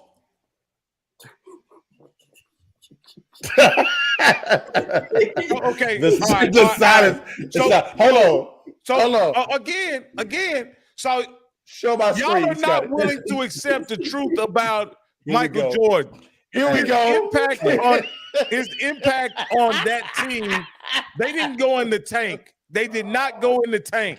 We watched LeBron James quit on his team in the finals. What are we talking about? We watched him quit on his team during several playoff games, walking off the court, having a hissy fit, doing all of that. Why we ain't talking about that? Talks once again. I don't give a Why we ain't talking about LeBron quitting on his team? I want evidence of that. No. I want to talk about the 09 season. Oh, you don't want to talk about him quitting on his team? What I don't understand is that how do you blame a guy who you can't even name the starting 5 of the team that he took in 09 against the San Antonio Spurs? Ilgauskas, Boobie. Nope. Nope, he wasn't on that team.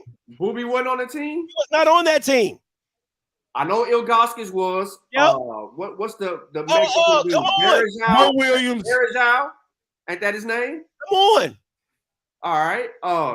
Them the three players right there. Mo Williams. Mo Williams and Larry Mo Williams. Did they win? And old boy that I like, man. Hey. Now, one was an all-star. Injuries helped him out. I mean, he takes the team. He takes that team to a finals. Blame him for losing to a San Antonio Spurs team with 3 Hall of Famers. Scotty. Did they win? Quit on his team. Oh, y'all, Bama saw him in a playoff series. And on his team. And he had to go. No, Scotty. No, we watched the brother. We watched the brother quit on his team. Not go past half court. Stay on the other side. Put his hips on his side. You never seen quit in Michael Jordan. We saw quit in your GOAT. Was that the finals? He quit in the finals. No, it wasn't even in the finals. I'm talking about just in a regular playoff game. He saw him do that several times. He saw you several times of your Bama losing in the first round. Never saw Jordan quit on his team. I don't give a damn if he quit or didn't. He walked to the clock, said 0-0. You lost. LeBron James quit 8 minutes into a basketball game. Hey. In 09, because I'm going to use your 09 situation, okay, Scotty? Did they win the chip? No. Failure. How is it that's 6 years of failure? So tell me this ain't this. Hold up. So you telling me he took a team with no all-star, no top 75 player, unlike your man. I'm about to clarify. I'm about to clarify. What I mean by failure is this here. It's just like when with Jordan 6 times he didn't go into the NBA finals. That's a failure because every single team wants to win the chip. Am I right? That's absolutely correct. So if they don't win a chip, it's a failure. Now, that doesn't mean it wasn't a good season. It was a good season, but they didn't meet the pinnacle of winning the championship. That's what I'm saying.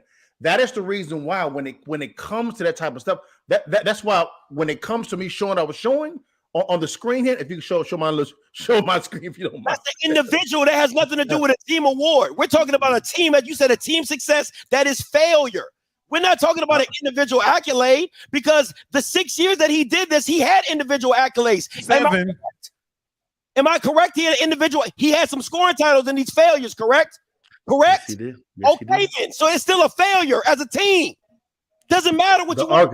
Individual the argument that you present that we'll talk about tonight is who is the GOAT, the greatest of all time. And you keep knocking him for the finals losses. Don't quit. That is the reason why I'm not making an argument. I keep putting up these pictures. You keep you keep knocking him for the finals losses. That's what you keep saying. 40% to 100, 40% to 100. That's what you keep bringing up, correct? Scott, what do we do with what do we do with the 9 years that Jordan didn't make it to the finals? Is that not 9 and 6? He was the greatest player of the game. Is that not 6 and 9? I apologize. Is that not 6 and 9? Is that not 6 and 9? In LeBron James era, KD has been the greatest. Steph Curry's been the greatest. James Harden and Russell. So hold on. So Scotty, if LeBron did not dominate, but Scotty, if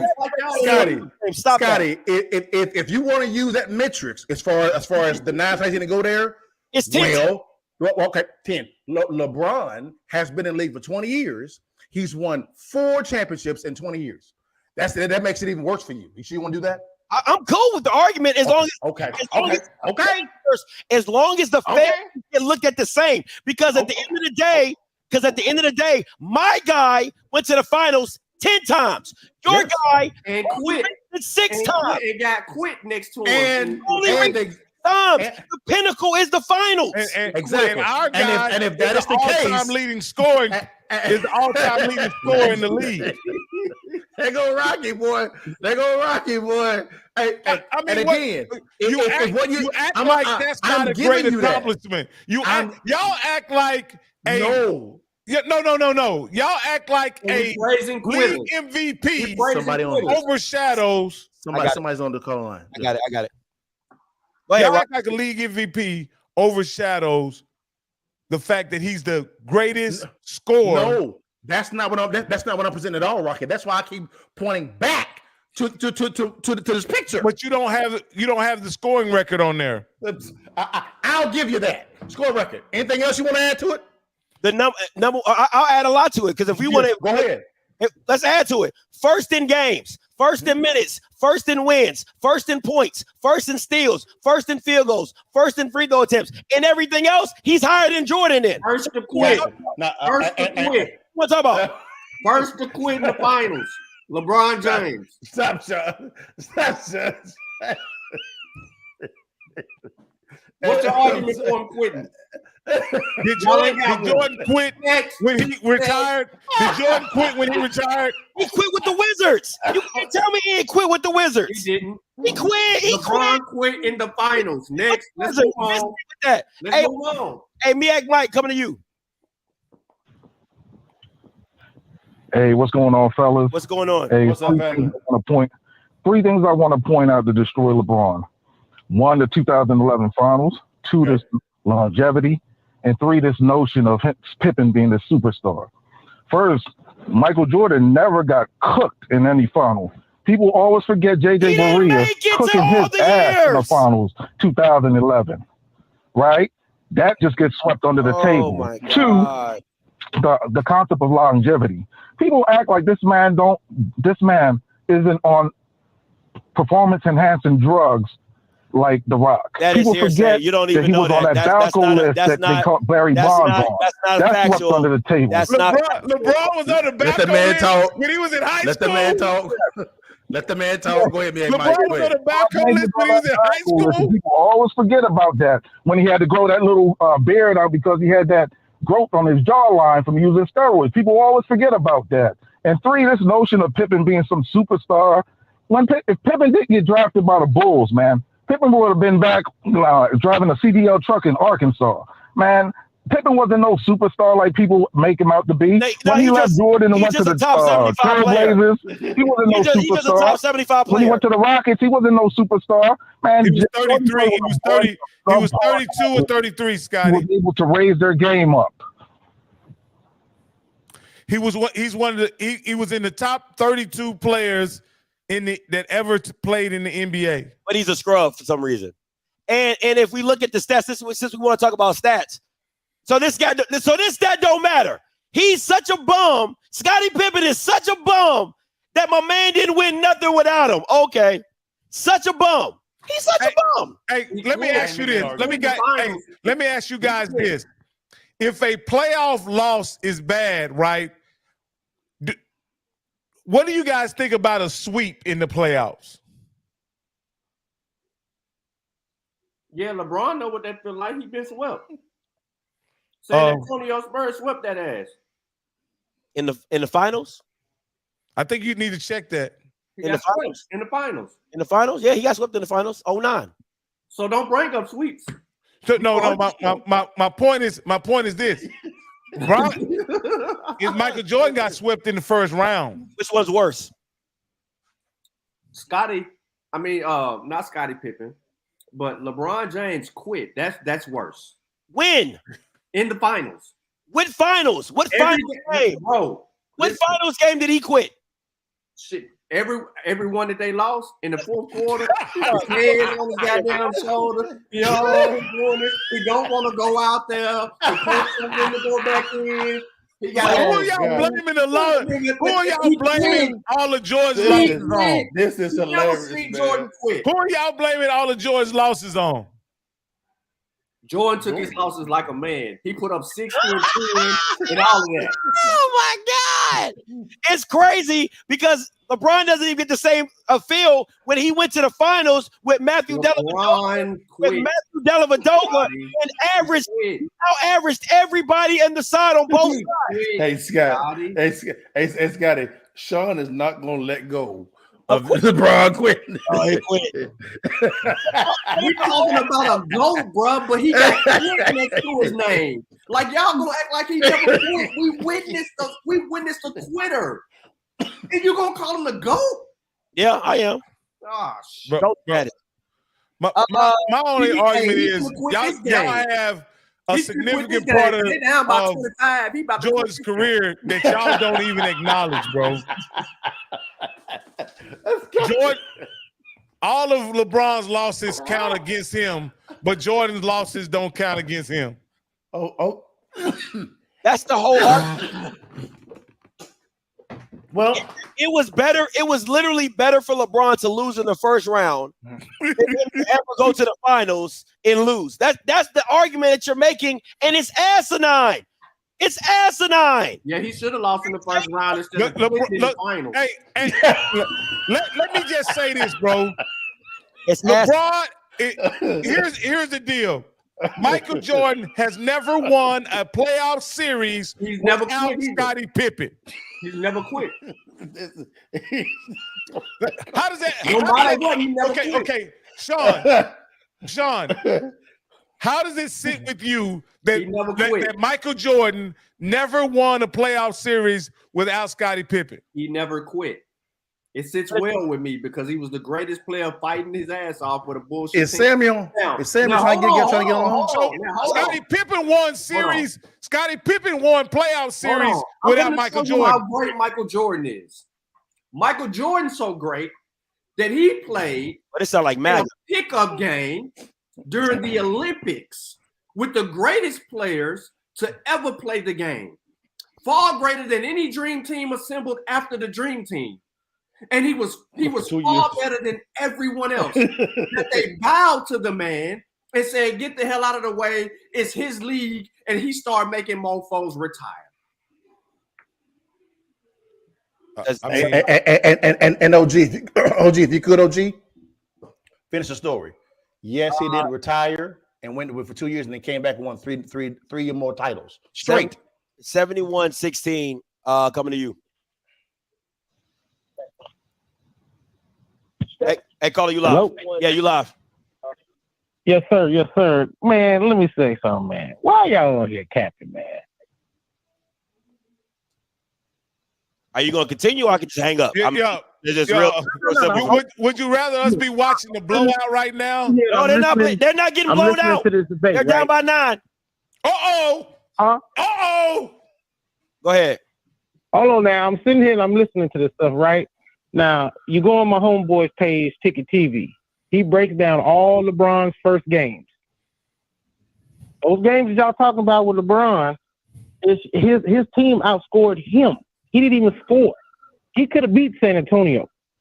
When? Tim Duncan wasn't even playing to his best ability. When? What year? Huh? What year? Go to Ticket TV. That's not what I asked you. That's not what I asked you. From LeBron. No, you came here with the argument. All the way down. You came here with the argument. You came here with the argument. Explain to me why you feel the way you feel. If you're coming here with the argument, why do I gotta go somewhere else when you're calling in about the argument? Let me get to another one. You didn't even answer the first one. You didn't even answer the first one. Let me get to. I just told you. All you got to do go look on Ticket TV. You can go. Why do I have to go look at Ticket TV? You called in, you Bama. Explain your point. No, bro. I'm telling you right now. Everything it's all right there, bro. Why do I have to go watch Ticket TV when you called in trying to explain how LeBron? You watched Ticket TV, right? You watched it, correct? Yes, but I also played college basketball. So explain to me in 2009 how LeBron could have outscored 3 Hall of Famers. Explain that to me. You watched it. Explain it. San Antonio, I was at the game. Explain it. Then you should be able to explain it. Bro, whether I explain it or not, you can go back and look at the game. Sir, you called in. I need you to understand what you said. You call in. Okay, you said 09, right? Yes, explain it to me. How could LeBron have outscored 3 Hall of Famers? Please make that make sense to me. Okay, okay. I didn't hear that first part because you said how did LeBron outscore? How could he have outscored 3 players? Yeah, that's what you said. You said he could have outscored San Antonio. So no. What I said was His teammates outscored him. LeBron's teammates outscored him. Okay. Okay, they outscored him. People, the narrative is that he didn't have help. The narrative is that he didn't have help when they built a good, solid team around him. So you're saying were good teams. You're saying 11 players can outscore one? That's a huge advantage. No. I'm not saying 11 players can outscore one. What I'm confused. Saying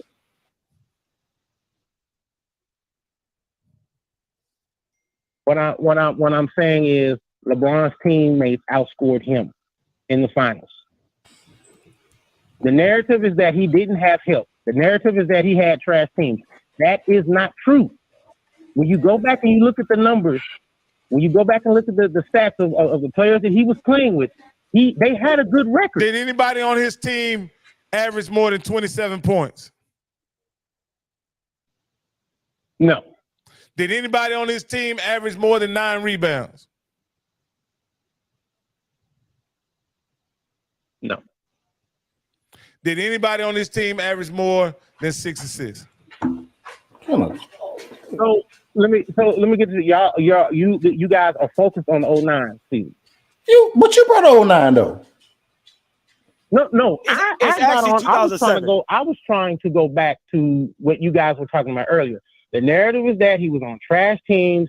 He didn't have any help. That's just not true. He had what player of significant stature did LeBron play with in Cleveland? Say it again. What player of significant stature did LeBron play with while he was in Cleveland? He was the guy the whole time, bro. LeBron, look. I'm not. Come on, man. We gotta stop the cap, man. Like he was the man. He's the guy. Hey, Sam, let me help you out here because I like to deal in facts, right? You said his team. Right. No doubt. Okay, no doubt. So let me help you out. Game 1, Cavs lose by 1. LeBron scores 24. His next help was 11 points by Drew Gooden. This is 07, right? Yeah, this is 07, June 20. So that's a lie. 07. So that the first one's a lie. So you say because you said he outscored him, so that's a lie. Let's go to game 2, shall we? Is this game 2, game 3? Well, I didn't say he outscored the whole series. No, that's what you said. You said his team. In the series. No. You said his team outscored him. My bad. Go ahead, Game 3, LeBron has 25. His next closest was Drew Gooden with 13. That's a lie. All right, game 2. Wow. Game 2 was 103. LeBron has 25. The next closest person was 15 by Daniel Gibson. So you were right, Sean. It was Booby. All right, that's 15 from Booby, right? Game 4. In game 4 is the only time LeBron was outscored by another person, and that was Booby Gibson. So please explain to me again how his team outscored him. No. I think Booby Gibson wasn't on that other team. Wasn't on the 2009 team. This is 07. He wasn't on the 09. He was on 09 was the Lakers. Yeah, I didn't. 09 was the Lakers. I didn't say the other. No, I didn't say that the other team outscored him. But like I said, the narrative is that he didn't have help. He had help. If you go back and watch those games, did you just see that roster, bro? And see where LeBron was at. They could have won the game. They could have beat them. So Rocky, the team that LeBron had was good enough to get him to the finals, but not win it. Yeah, against the team they were playing, absolutely. They had a good team.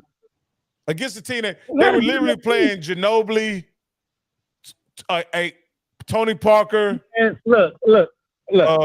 Man, look, Michael Finn. Come on, man, bro. Who had 27? Robert Horry. Come on, man. Like, bro, what are we talking about? These are 3 Hall of Famers. What are we talking about? Now the games are close. I'll give you that. But I mean, look at this. Tony Parker got 17 games. Did LeBron's team have a good record?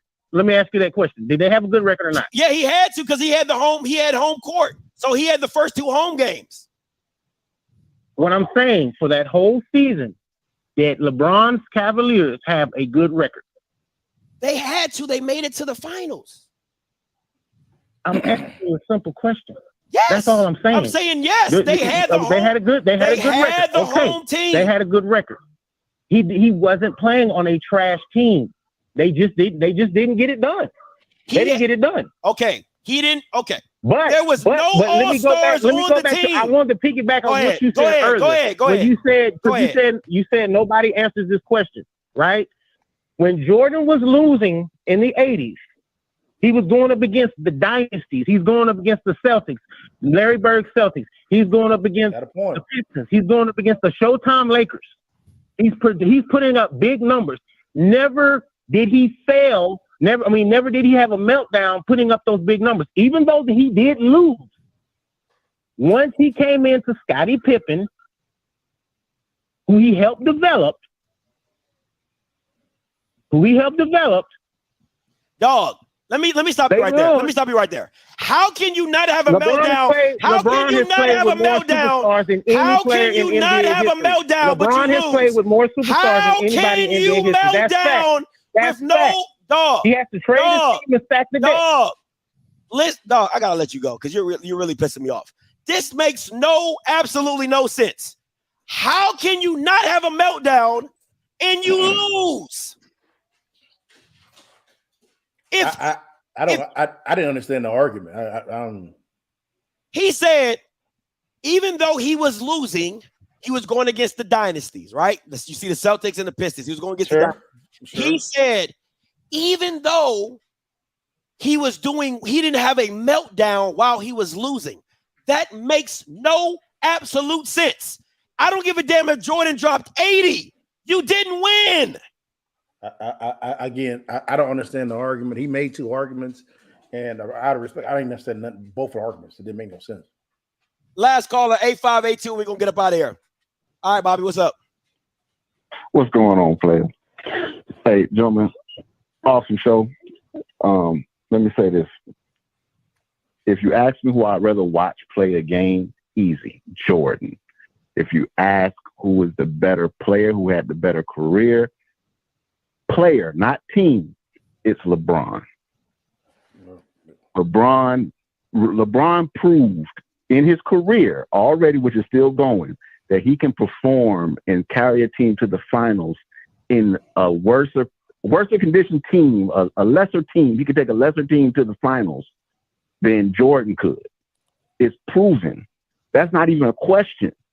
Whether you talk about late in Jordan's career, late in LeBron's career, early in Jordan's career, early in LeBron's career. When Jordan didn't have a good team around him, he could not go to the finals. He couldn't make out the first round of the playoffs. LeBron took the team to the finals.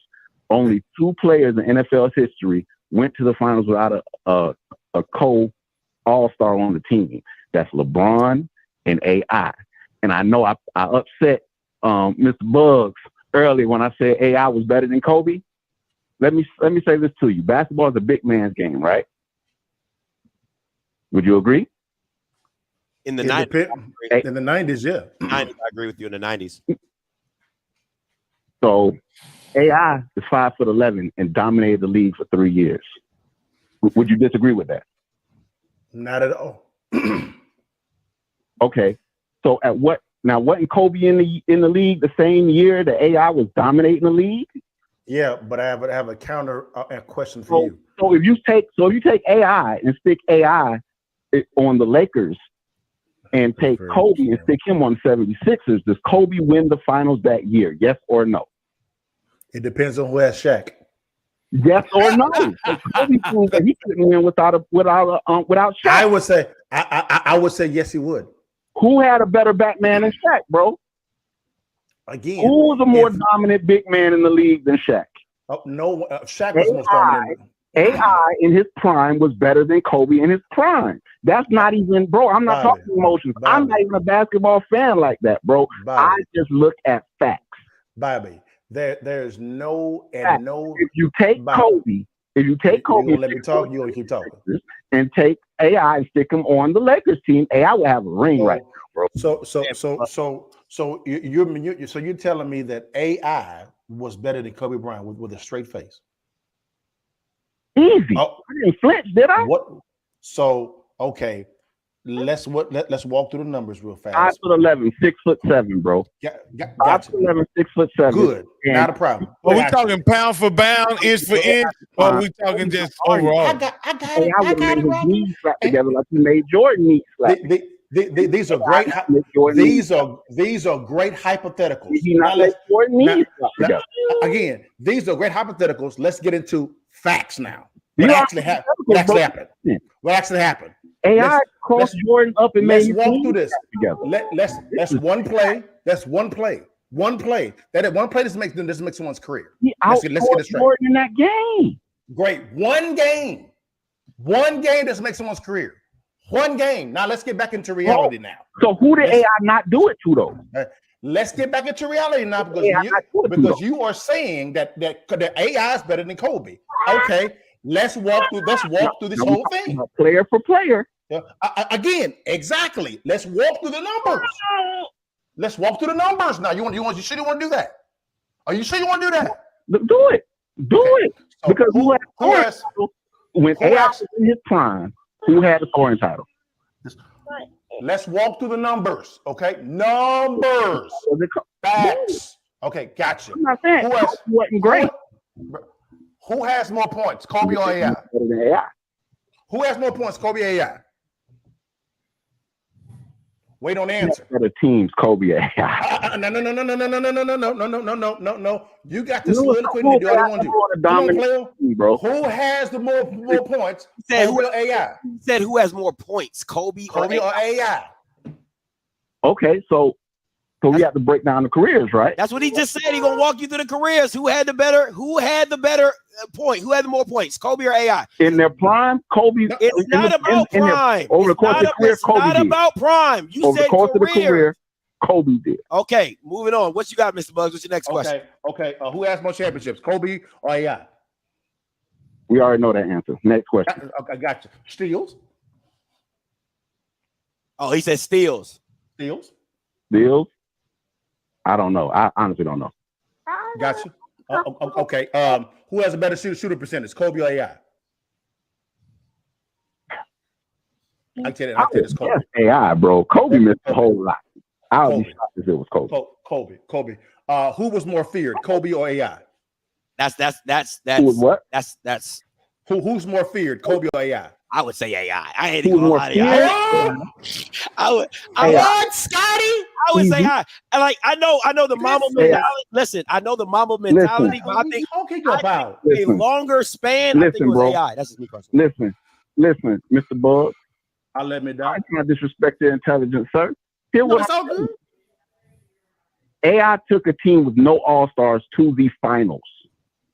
And lost. Took a loaded Lakers team to take him out of the game, bro. Come on, man. It was the Lakers at 5'11". Come on, okay.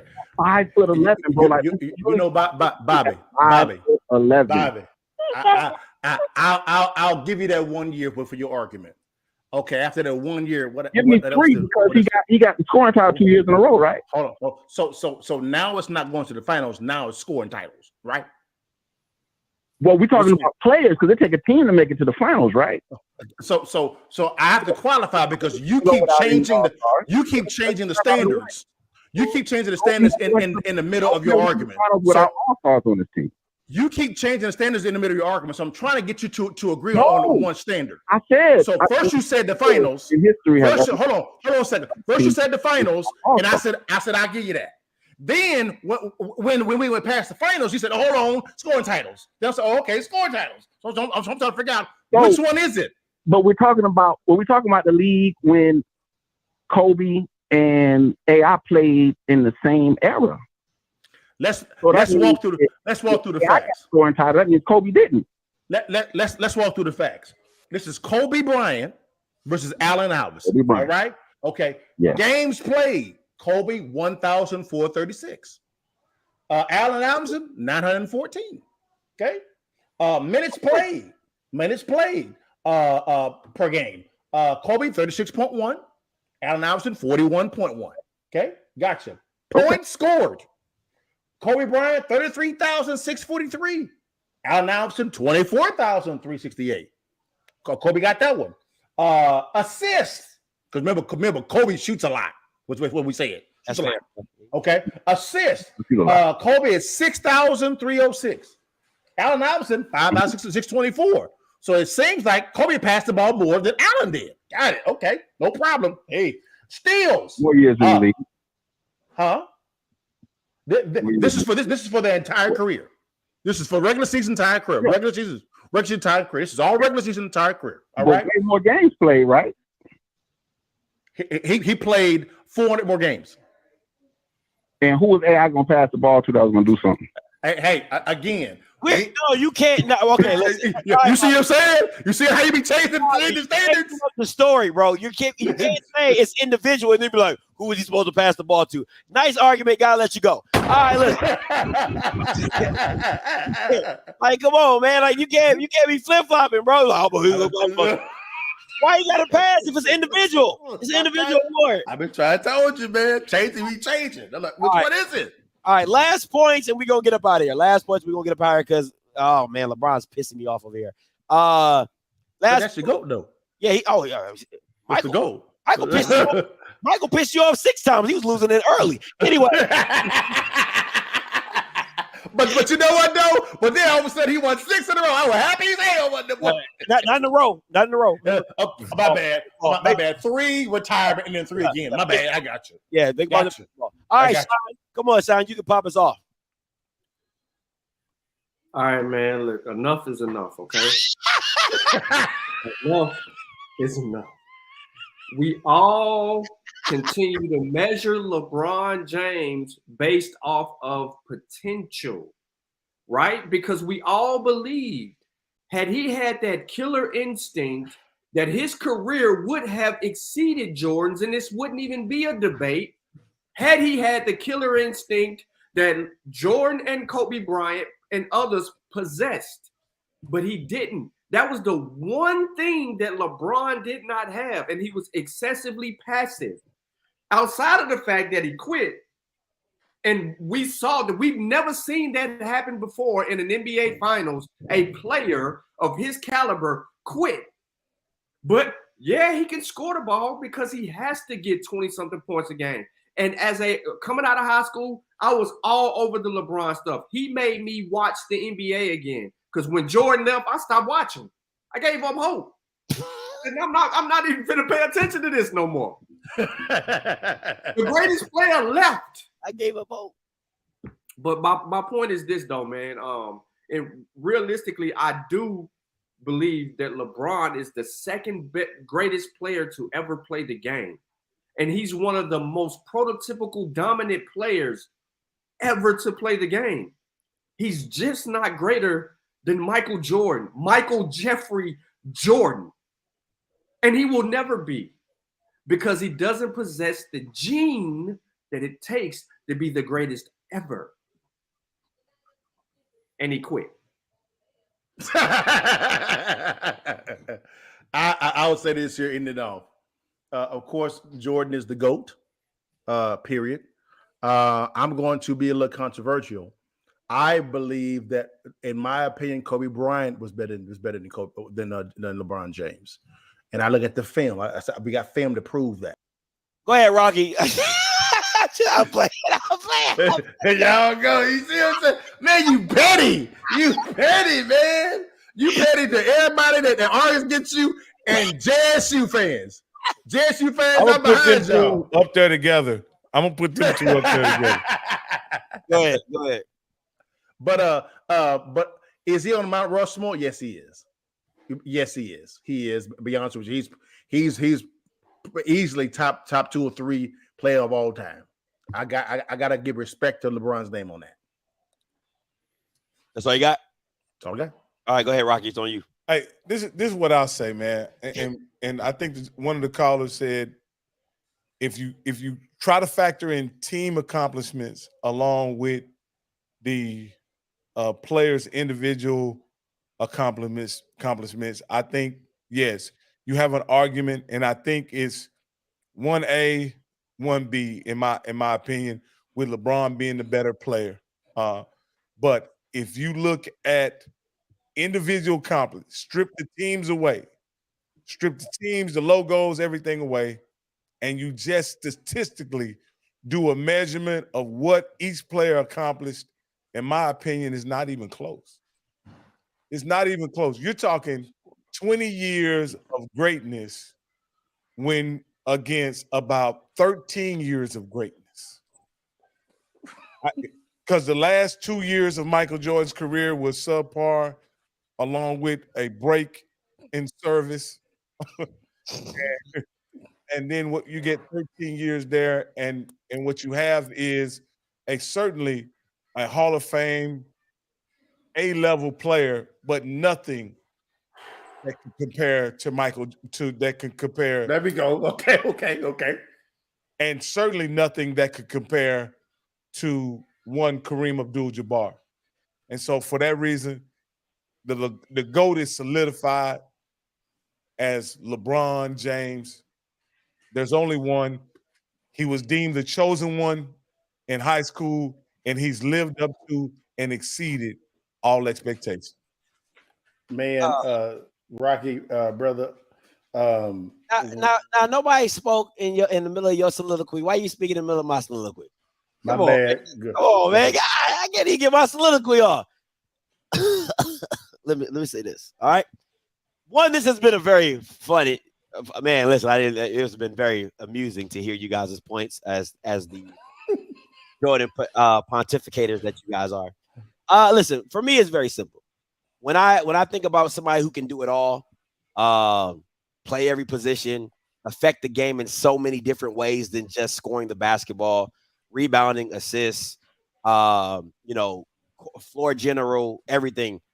That it counts to me as a great player. You know what I'm saying? And on top of that, all the statistics that go along with that, because there's no reason to keep those if they didn't mean anything, right? The minutes, the points, the times, the rebounds, the assists. And when you dominate every list and you're atop of pretty much every list, I just don't see where the argument is that he cannot and should not be the greatest of all time. So until that happens and Michael Jordan comes out of retirement again and starts putting up points, it's going to be LeBron James, born on December 30th, 1984. So in Akron, Ohio. So that is it. But Mr. Bugs, if you would like to say, last little 2 cents before we get up out of here, you are the guest. Everything you heard Rocky and Scotty say, forget what they just said because they're all lies. They made it up. Rocky was long-winded, like he was trying to teach as a pastor on the pulpit, and then he had his friend called Deacon. I call him the Deacon Scotty, was trying to get it in the amen corner. He was talking as well, but you had someone, I called him the prophet. Sean came in, Shatta, and he came in and brought it in and closed it out for us. And your partner, I'm the closer. The GOAT of all time is Michael Jeffrey Jordan. That's why they say, like Mike, if I could be like Mike, not LeBron, not LeBron. I think Mike came before LeBron, but anyway, because it probably would it be like LeBron? Space Jams. Why was the movie Space Jams remade? Who made the first Space Jams? LeBron came. Because Jordan came first. No duh. That's just pure time. Anyway, let me help you out, Daddy Bars. The phrase actually, because a lot of people get this phrase wrong, and including you, Daddy Bars, because you don't do a lot of research. The says a jack of all trades is a master of none, but oftentimes better than a master of one. Oh, Shondo, hit you where it hurts. Hit you where it hurts. All right, listen, we appreciate you guys for tuning in. Until next time, you already know what it is. You know what I'm going to do. I'm going to holler. God bless. God bless, guys. Peace. You're watching Bet Big.